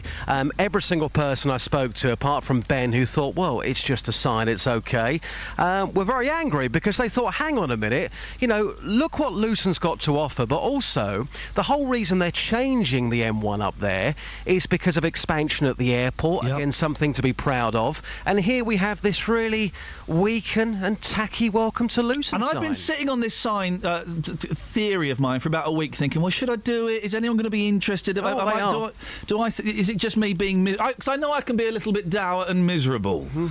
Catherine. A little bit. Thank you. But no, I'm glad I spoke up. I was just thinking you got this one bang on the money. I think, with any town, a lot of people coming into Luton who, of course, will be using the airport that have never been to the town before. If you had, for argument's sake, a giant hat there, a giant straw boater, people may look and think, why is that there? They would ask the question, find out. History. The history of Luton, exactly. History. Now, so that's one sign. The other sign... Bedford Square, the Bedford Square shopping precinct in Houghton Regis. They've got these lovely they're blue, aren't they? No, they're green. Are they green? Oh, what was the... Maybe I looked at it wrong. Anyway, so these big, massive flags that say Bedford Square. But they don't say Bedford Square. They've spelt square wrong. They've got the A and the U the wrong way round. Oh, these massive flags are opposite me right now. I'm live in Houghton Regis. 6 of them. Giant flags. So square, even I can spell square. They've spelt them S-Q-A-U-R-E. Kelly had a little bit of trouble earlier on. She thought square was spelt with a C. But it's great to have you. It's great to have you back, Kels. No. You did, mate. No. It happened, and it's in this week's podcast. It was such an accident. I don't know how to spell square. I asked you to spell square. You went S-C. Catherine, can you get that audio of Kelly saying that, please? I don't know I'm sure where Kelly's clipped it. We asked her to, didn't we? from. Yeah, Kelly, where's the clip that I asked you to get of that? Deleted. It's with Okay. the littlest hobo. Okay, if you could find that for me, Catherine, me asking her and her giving us the answer, please. That would be great. Yes. It's great to have you back, by the way. I had no one to bully. You've taken this to the streets, Just, of course. I have. Expect nothing less from you. Absolutely. Now, a lot of people on our Facebook page and Twitter as well, they've seen these flags and they're saying this is utterly ridiculous, it's embarrassing. But the bigger question for me was, would anybody in Houghton Regis notice that square wasn't spelt correctly? Yeah. So what I did for 25 minutes, I spoke to the people here in Bedford Square and I asked them a very simple question. I asked them to spell the word square. Here's what happened. Can you spell square for me? Oh, come off it. Square. S-Q-U-R-E, innit? Daniel, how do you spell square? It's square. S-Q-R-E. OK, great vibe, poor spelling. Thanks very much. Thank you. How are you, madam? Square. S-Q-U-R-E. Oh, no, I can't remember. I don't know, I can't remember. Square, how do you spell square? S-Q-A-U-R-E. I think. Anything about religion? No way. No, not about religion. How do you spell square? It's an S-Q-U-I-R-E. Afternoon, ladies. Doing some dog research. Very simply, can you spell the word square for me? S-Q-A-U-R-E. I've got Justin. There's another 55 seconds of this to go. This is breaking. Is this real? This is real. I promise you, this is real. This is the most depressing Vox you've ever done. But This you is said to breaking me my yesterday. heart. You said to me yesterday. These you idiots. won't find anybody who can't. I did. Yeah. Well, I did. Should we continue? Yes, please. Okay. What do you think, madam? How do you spell square? Fair, couldn't we? The question is, madam, it's quite a big question. Okay. How do you spell the word square? S-Q-U-R-E. Ask you a very quick question. How do you spell the word square? Don't know. I'm a street dog from the radio. Yeah. How do you spell the word square? Square? S-Q-U-A-R-E. What? I'm J-Dog. Oh, nice to meet you. And yourself. How do you spell the word square? S-U... Oh, hang on. That ain't spelt right up there anyway. So that's not spelt right. No. Yeah, that's correct. So how do you spell it? S-U-A-R... I don't know. I love the way you said that's not spelt right, but you couldn't get it yourself. Wow. There you go, guys. That is. Do you know what? I'm going to go home. I'm going to draw the curtains, and I'm going to start drinking again. What's the point? Can I just interrupt there for a second? Yes, sir. I could have given you a lot more. Can I also highlight something? It's not just the youths, is it? These are people who've managed to live all their lives. Oh, a real mix of people who were in their teens, right the way up to people in their 80s. And that was what? That was 20 minutes. That was all that was. Me yesterday, 20 minutes asking people in Bedford Square, how do you spell square? Do you know what, Justin, actually? Here's the one good thing to come from that, Kelly doesn't feel so much of a numpty. She does. There are people out there who are as dumb as Kells. I mean, we could try another word in Houghton I know Regis. how to spell square. It's great to have you back, mate.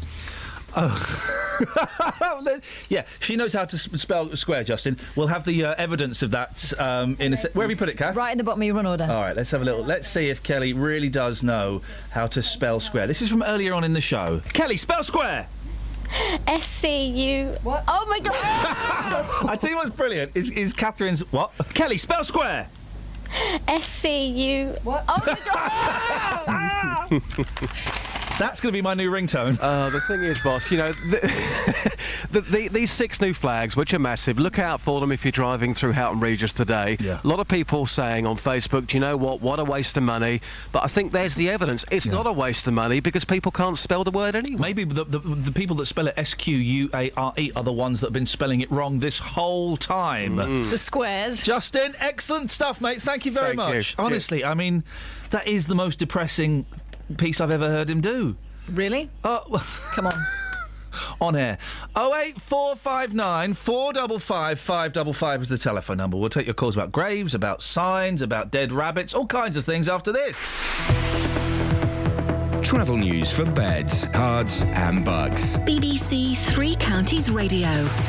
It's really busy on the M25 clockwise from junction 24 for Potters Bar to 25 for Enfield because of an accident that has happened there between a lorry and a car. Also, anti-clockwise people slowing down to have a look. On the M40, it's slow from the Denham roundabout towards the M25, but queues are actually stretching back from the Swakeleys roundabout. And on the M1, it's slow southbound from junction 11 for Dunstable Road around that stretch. It's also easing off on the A505 Dunstable Road itself, though.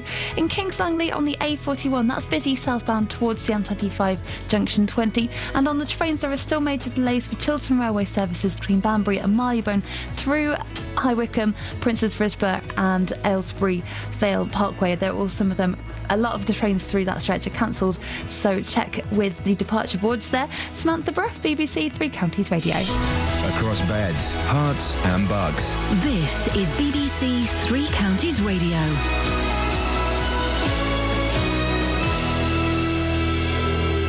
It's 8:30 with the headlines. I'm Barry Caffrey. A woman from Hertfordshire says she is angry after finding a tomb built over her great-grandfather's grave. Denise Hutchins' ancestors were buried in a common grave at Hoddesdon Cemetery. Broxbourne Borough Council says as it's a common grave, it means it's owned by the council and the family have no exclusive right to it. Chiltern Railways are not running services through Buckinghamshire this morning because of signalling problems. All services between Banbury and Marylebone and Aylesbury and Marylebone have been cancelled. A new temporary arrivals hall is in use at Luton Airport from today. It's opened to allow a £100 million redevelopment of the main terminal. The owners of a set of misspelt advertising flags in Houghton Regis say they're being dealt with.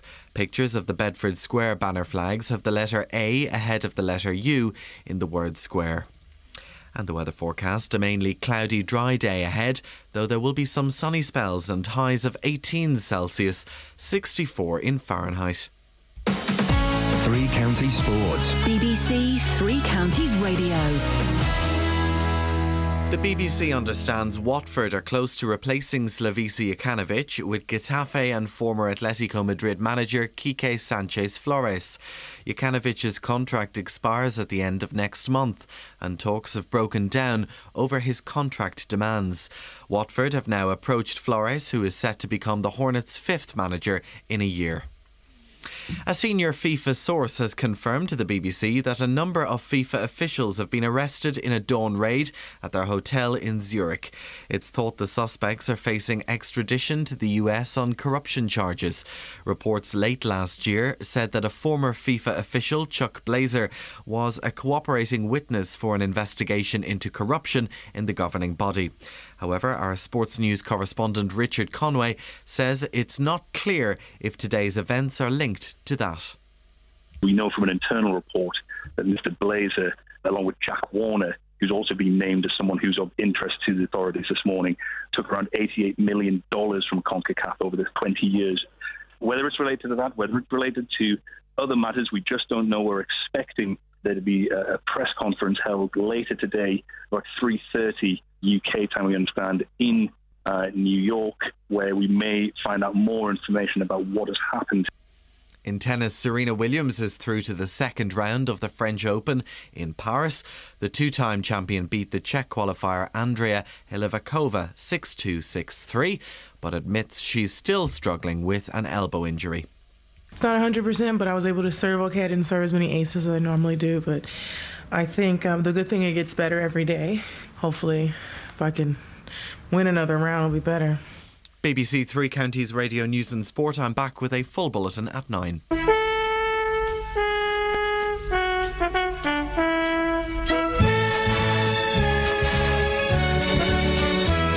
There once was a wealthy man who had a wonderful idea to bring children from all places with all kinds of faces together into a sailing ship. There were 40 boys and girls. They would sail their ship around the globe, so they called it the United World. The ship was just 3 weeks from shore when a hurricane bore it down. The waves were big as mountains. They found they would surely drown. They jumped into the lifeboats, rowed away from the wreck. They didn't count them, they hadn't time. 5 children were left behind. The children fought the storm all night and finally fell asleep. They didn't realize the ship had been blown across a reef into the Lost Islands. What? Hiding in the bushes was a watchful pair of eyes, and living in the valley were people lost in time, ruled over by a tyrant whose face was in a mask. The children must defeat him so they can escape at last from the Lost Islands. The Lost Islands. Front page of The Sun. Disappointed that the Queen's speech will not feature the Tories' plans that are in the manifesto to get rid of the human rights.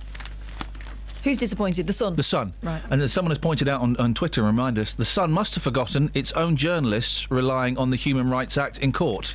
Easy mistake to make, I suppose. They did, didn't they? Yeah. They did. Our human rights are being breached with The Sun. I can't retweet that because I'm being followed by the editor of The Sun. Yeah. And I don't want to give them any reason to look into my closet. The door is locked and no one's going in there. And I'm not coming out. If you rattle it, you hear bones. There we go. Any texters? Yes. Go on then. Lisa in Leighton Buzzard. Oh, this is unfair, but I'm going to say it anyway. Yeah. Wow, the people of Houghton Regis are dumb. Come Spelled on. correctly in capital letters. Come on, guys. That's unfair. So what? They couldn't spell square. Come on. Some of the best people can't spell square. Some of them. Well. No, it was a mistake. I know how to spell it. Do you admit that you didn't know how to spell the word square? No, I know how to spell square. Do you really? Because the evidence... I know. A C appeared. I don't know where it came from. Yeah, the C appeared... OK. Kelly, spell square! S-C-U... What? Oh, my God! Thanks. Thank you very much. No, Kelly, thank you. Good to have you back. Thank you so much. Thank you so much. Tony writes, there is nothing wrong with the new... Who's Tony writes? Who is Tony Wrights? Am I supposed to know this guy? This Tony Wrights? Tony. That Tony. All right, Tony. Ian, there's nothing wrong with the new Welcome to Luton sign. We have to remember who we are. We're an industrial town with an airport. We are Grey Town, a dirty old town, brackets the Pogues. We are not a royal town, a pretty town. Luton is a hard town. You can't polish a whatnot. You can roll it in glitter. And that would be the impression given if we had a pretty Welcome to Luton sign. I'm no scare. Written wrong. I love Luton, says Tony.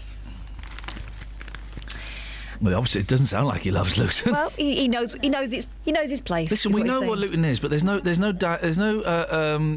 danger in reaching for the stars. If you reach for the stars, hang on. If you reach for the moon, you might just touch a star.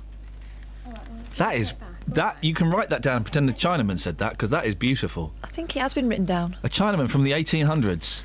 You can. Kelly, you heard that famous quote from a Chinaman. In the 1800s? Yeah, there's no danger in reaching. Hello. Hello, I'm talking to you. Stay on the line. I'm talking to her. Gosh, that's rude, isn't it? Sorry. Fadari. What's that supposed to say on my screen? No, Fader. F-A. Kelly. E. Kelly. A famous quote from an old dead Chinaman. There's no danger in reaching for the moon. You might just touch a star. A star's me, this guy. But you don't like touching. Wendy's on the line. Good morning, Wendy. Good morning. Wendy, what have you got for us? Well, if you've been talking about misspelling, Yes, I have. What a naughty girl she was. as you go past the Roebuck Inn at Stevenage on the B197, one of the spellings of restaurant is correct and the other is incorrect. Oh, flippin' heck. Seriously, every time I go past, I look at it, hoping they changed it. Someone has sent me a sign. This isn't a misspelling. This is very naughty, but there's a sign for Watford, and someone's put a T in front of it. Oh. yeah, I know exactly. Isn't that naughty? Yeah. I know it's such a small, not the Watford one, but the restaurant. It's such a small thing, but it's really important. I think it's important to spell words correctly, particularly on signs. Yes, definitely. And when you first look at it, or when I first looked at it, I thought that doesn't look right. And then when you see the other one is spelt correctly and you realise, that you were right all along. Wendy, thank you for highlighting that. It's standards. It's called standards, and I've got some. Low. Very, very, very low, yes, but at least I've got some. Unlike Bedford Squire. That reminds me of amended signs. You know, the gay village in Manchester is called Canal Street. Oh, no. They did. They took they're asking for that, aren't they? Some of them took are. the C off. 08459 455 555 is the telephone number if you want to give us a call. Hey, do you think more Texas? Well, I was going to read this story about. Let me do this Go on, first because do you think the old people will have fallen back to sleep by now? Some. I'm terrified of them. Have you seen the story in the Sun? There's me knocking the old people, not literally. Well, that one time was an accident, but I say accident. The judge believed me. That's all that matters. We've got to be careful about what we say about the elderly. Right. Over 60s yob shock. Now, this is only in one county, OK, but I just would imagine this is nationwide. Can we guess the county? Can we have a bit of fun with it? We'll have no fun on this show. I'm going to say Warwickshire. You don't know what the story is yet. Warwickshire? Yeah. I was thinking that. Jinx. All right, Uri Gellers. Your benders.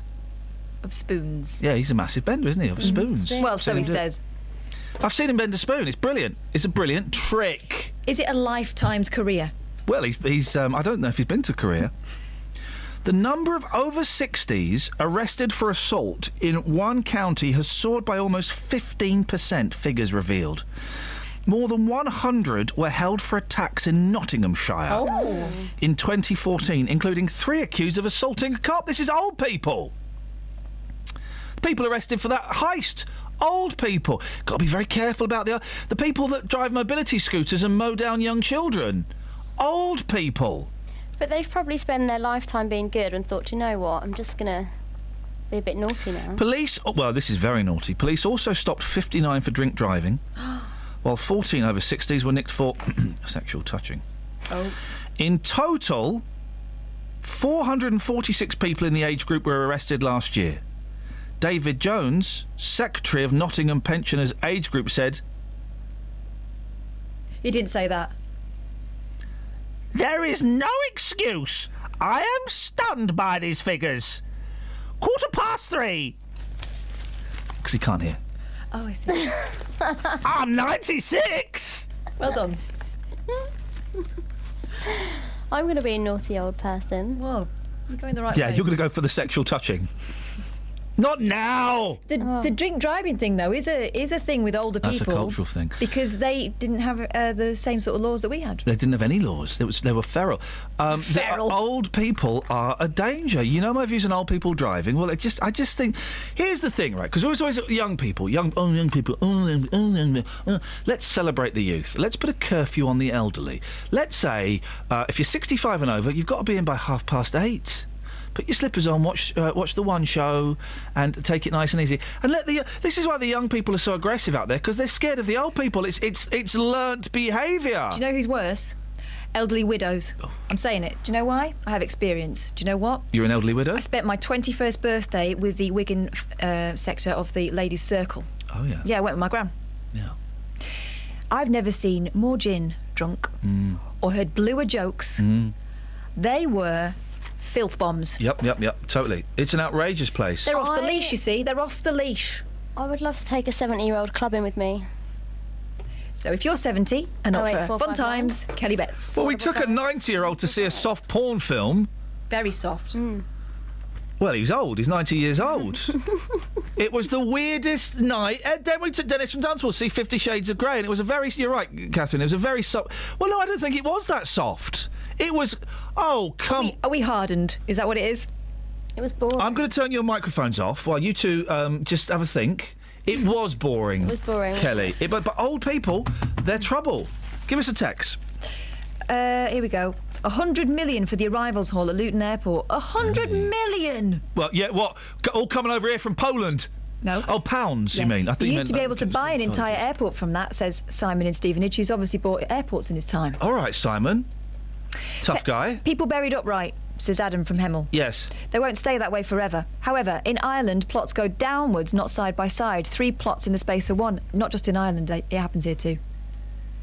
Kath doesn't think you can have a poignant land, emotive land, but does think you can have a gay street. Double standards. No, the gay village. Yeah, double... I Oh, think that's whole what it's village. Flipping heck.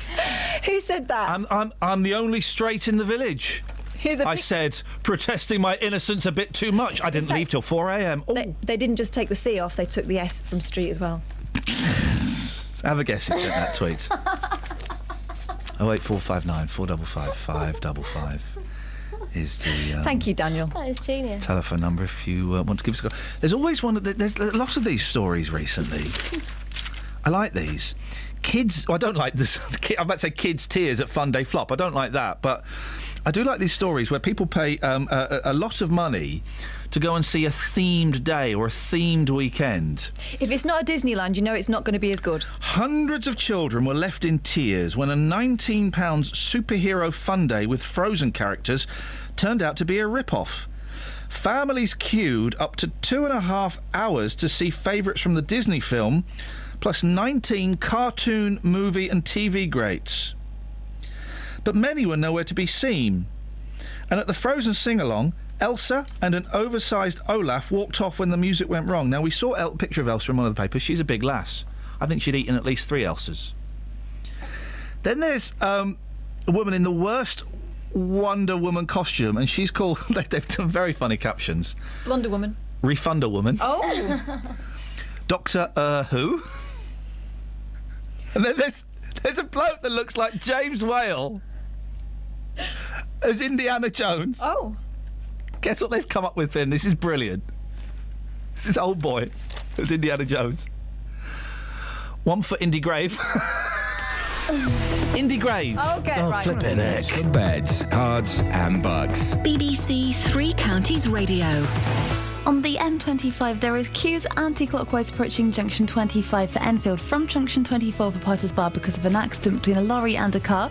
It's also slow on the M25 anti-clockwise between junction 18 for the A404 at Chorleywood and 15 for the M4. In Uxbridge on the A40 into London, that's slow at the Sweetcleys roundabout towards Gypsy Corner. And in Beaconsfield on the A355 southbound, that's busy at the junction for the M40 junction 2. On the trains, Chiltern Railway are still being affected by hour-long delays and cancellations between Banbury and Marylebone because of a signalling problem, and also Great Northern have delays between Hitchin and Letchworth Garden City because of a signalling problem, so they might be cancelled at short notice as well. Samantha Bruff, BBC Three Counties Radio.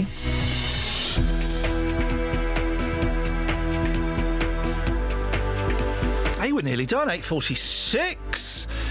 It's Wednesday, the 27th of May. I'm Iain Lee. These are your headlines on BBC Three Counties Radio.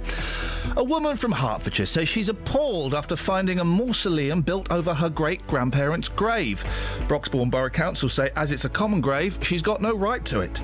And 6 people have been arrested in Switzerland in connection with alleged corruption at Football World's governing body FIFA. Oh, and isn't it interesting that one of the people arrested was going to be running against Sepp Blatter for president of FIFA? I mean, conspiracy theory, guys? Cover up? What cover up? Maybe you better cover up. Let's find out what the weather's going to be like. Beds, Hearts and Bucks weather. BBC Three Counties Radio.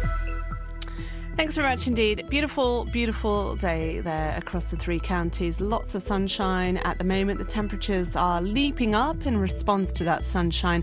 We're in double figures now, really, for most of us. And the only way is up, really. Looking like a very nice day for us.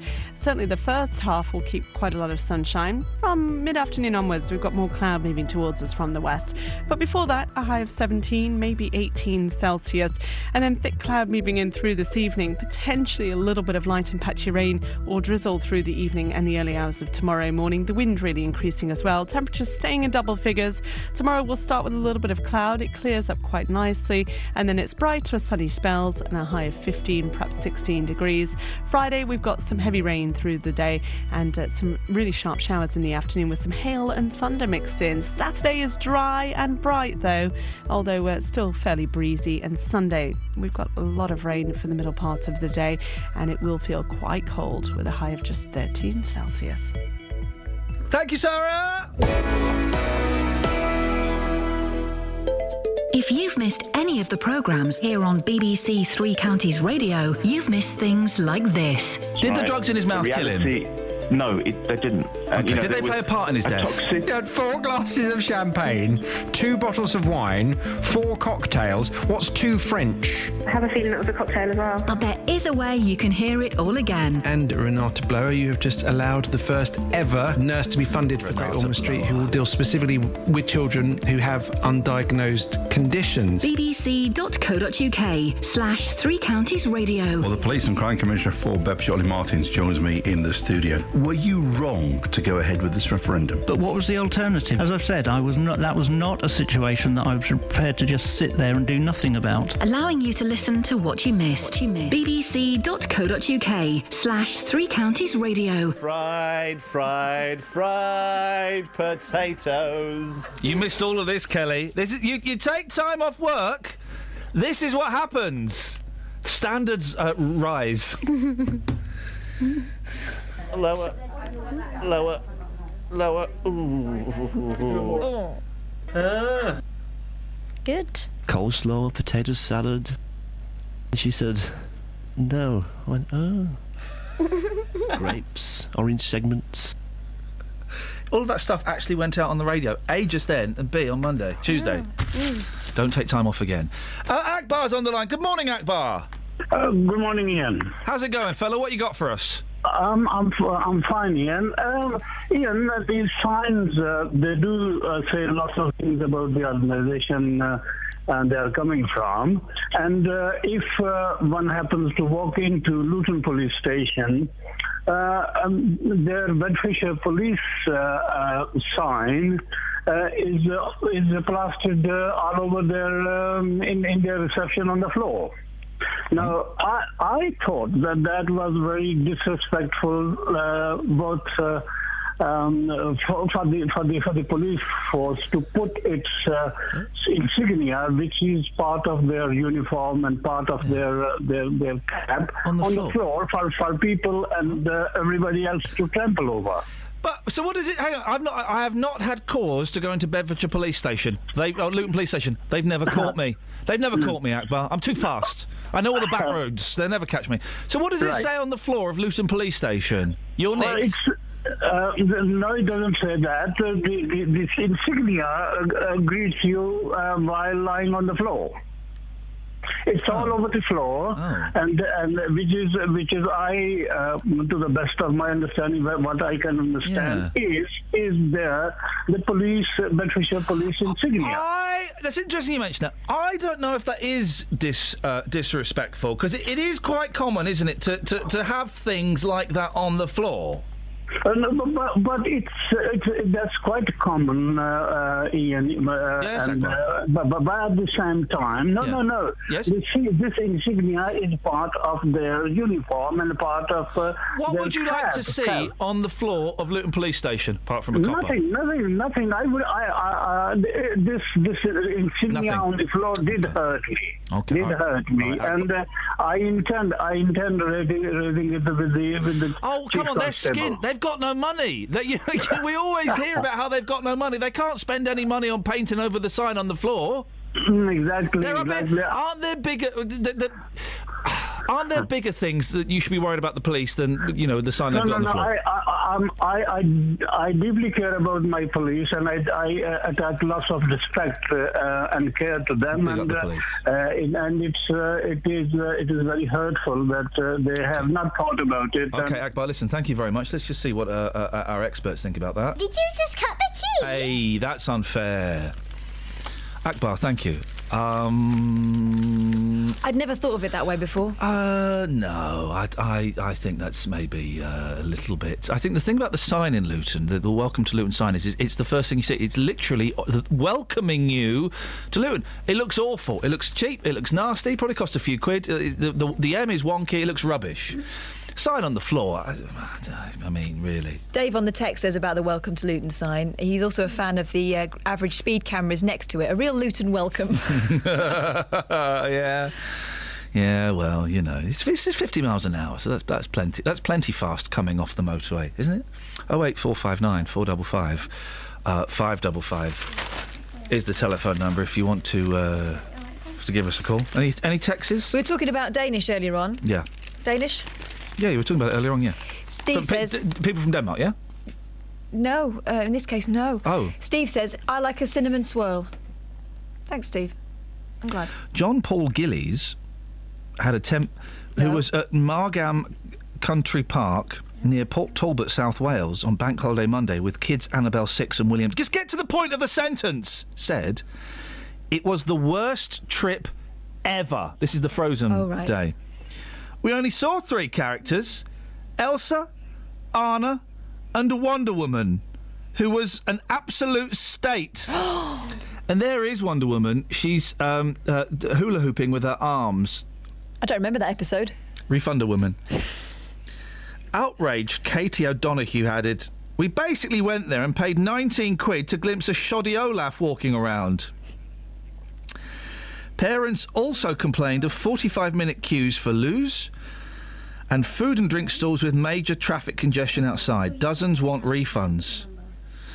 But Neath Port Talbot Council, which runs the park, apologised and said problems stemmed from the unprecedented 13,000 visitors.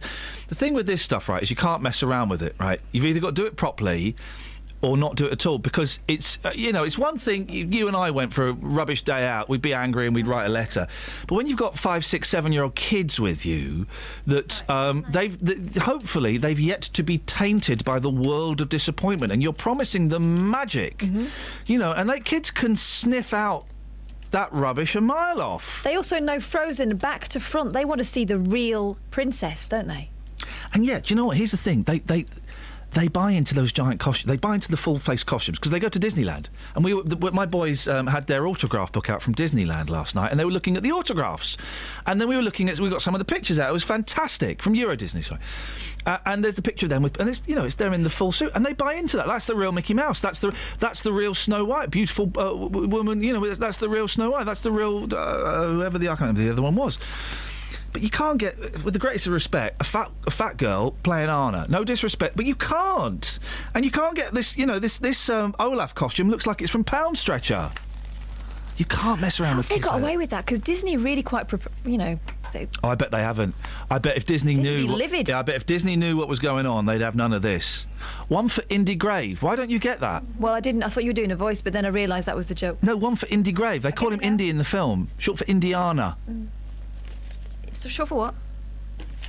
Andy's on the line. Good morning, Andy. Morning, Iain. What you got for us, mate? Morning, Catherine. Hiya. Hey, listen, you're talking to the organ grinder. Forget the monkeys, all right? Okay. I just wanted to make a point about the flag thing. Akbar just rang in about the flag on the ground. So, in certain Asian countries, certainly in Thailand, it's an offence to stand on money. It's got a picture of the king on the note. It's an offence to sort of stand on the flag. You can actually get put in prison. So I think Akbar's coming from a sort of cultural perspective. Where you know what, Andy? Yeah, you're right. It often in foreign countries, particularly Pakistan, actually, to show their disgust, they'll burn a flag. And it's a real, they might as well be urinating on a picture of your mum. It's a really offensive thing to do, isn't it?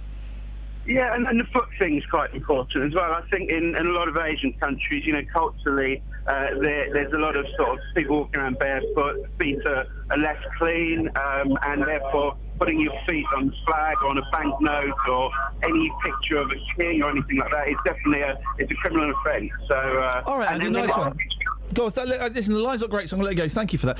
There was great... At the end of World War II, right, or maybe it was during World War II, when we were kind of best buddies with the Americans, OK, as a sign of thanks, to thank them for all the work and the help they'd done during World War II, an enterprising British company made underpants out of the Stars and Stripes, thinking this is a cheeky bit of fun. It's kind of a cheeky British way of saying thank you for... Of course, it's one of the worst things you can do. To the American flag, they salute it every morning. They raise the flag in classrooms and salute it. And the Americans were... They're like, hang on a minute, we've just helped you kick the Nazis' butts, and you're now taking the mickey out of it. And they had to apologise. Oh, it was awful. You don't mess. They're not allowed to touch the ground, are they, Stars and Stripes? Well, Americans, I think they can. I've seen an American... I've never seen an American touching the ground. You're right. If you're American and you can touch the ground... Call Jonathan. Oh, no, don't call Jonathan. He's on strike. He is, isn't that? He's on strike. I never thought it would be him, did you? For the next 3 hours, I'm sure it'll be sorted out by the time Nick comes on at midday. It's going to be bird song and tumbleweed, or if they let him on air, it'll be him spouting his left-wing nonsense. Although, if anyone can sort it, he can. Maybe he'll be on at 9. he might sort it out in the next minute and a half. You never know. Travel news for beds, cards and bugs. BBC Three Counties Radio. On the M25, there are long delays clockwise approaching junction 25 for Enfield because of an accident between a lorry and a car. Also, it's looking really slow in the opposite direction and anti-clockwise as well. It's busy from junction 18 for Chorleywood to 15 for the M4. On the M1, it's slow southbound from junction 12 for Splittick to junction 11 for Dunstable. And in Beaconsfield on the A355 southbound, it's slow at the M40 junction 2. On the trains, there's still delays on Chiltern Railway between Banbury and Marylebone with an hour. That's because of a signalling problem and some cancellations too. Also, Great Northern have delays between Hitchin and Letchworth Garden City because of a signalling problem. Samantha Bruff, BBC Three Counties Radio. Sammy, thank you. Al has corrected me on Twitter. I do appreciate it. I was talking about someone who put a T in front of the sign, the Watford sign, and I implied it was rude. He said it's just Northern. It's Watford, isn't it? That's what it is. It's at Watford. Go on to Watford. Thank you, Al. Kelly, great to have you back. Catherine, we'll have words. Dealey, thank you. Back tomorrow at 6. JVS is up next. Ta-ta. Local and vocal across beds, hearts and bucks. This is BBC Three Counties Radio. Thank you, Ian. Good morning. Welcome to the JVS show. I'm Jonathan Vernon-Smith. It's Wednesday. It's 9 o'clock, and on today's big phone-in, are you pleased the government will spend more money on free childcare? Parliament opens today, and with their Queen's speech, the Conservatives are expected to promise an increase in the amount of free childcare available to parents. Currently, parents with 3 and 4-year-olds get 15 hours free per week, but we expect that to be increased to 30 hours from next year. Well, this morning I want to hear your reaction. I mean, of course, it's going to be taxpayers that will pay for this. So are you pleased the government will spend more money on free childcare? Is it a good use of money? Pick up the phone, come on and have your say. Here's my telephone number. It's 08459 455 555. This is the JVS show on BBC Three Counties Radio. I'll take your call in just a second, but first, let's get the latest BBC News. At 9 o'clock, here's Barry Caffrey. Good morning. The Queen will present the Conservatives' programme for government for the next year when she opens Parliament later today. Included in the plans are more powers for Scotland and a bill paving the way for a referendum on leaving the EU. But proposals to scrap the Human Rights Act and replace it with a British Bill of Rights have been dropped. The former SNP leader, Alex Salmond, newly elected to Parliament, said he didn't think the Tories were confident of getting it through the Commons. The early signs are it hasn't taken long for this government to be blown off course in the Human Rights Act, as we see this morning. And it just indicates a majority of 12 in parliamentary terms is actually very little. And I suspect there's going to be a range of key votes where the government comes under real pressure and will find themselves in headlong retreat, as they are in the Human Rights Act this morning. Several senior officials from football's world governing body FIFA have been arrested at a hotel in Switzerland in a dawn raid by Swiss police. They're understood to be facing corruption charges as part of an American investigation. FIFA's president, Sepp Blatter, is not believed to be among them. Alex Capstick reports from Zurich.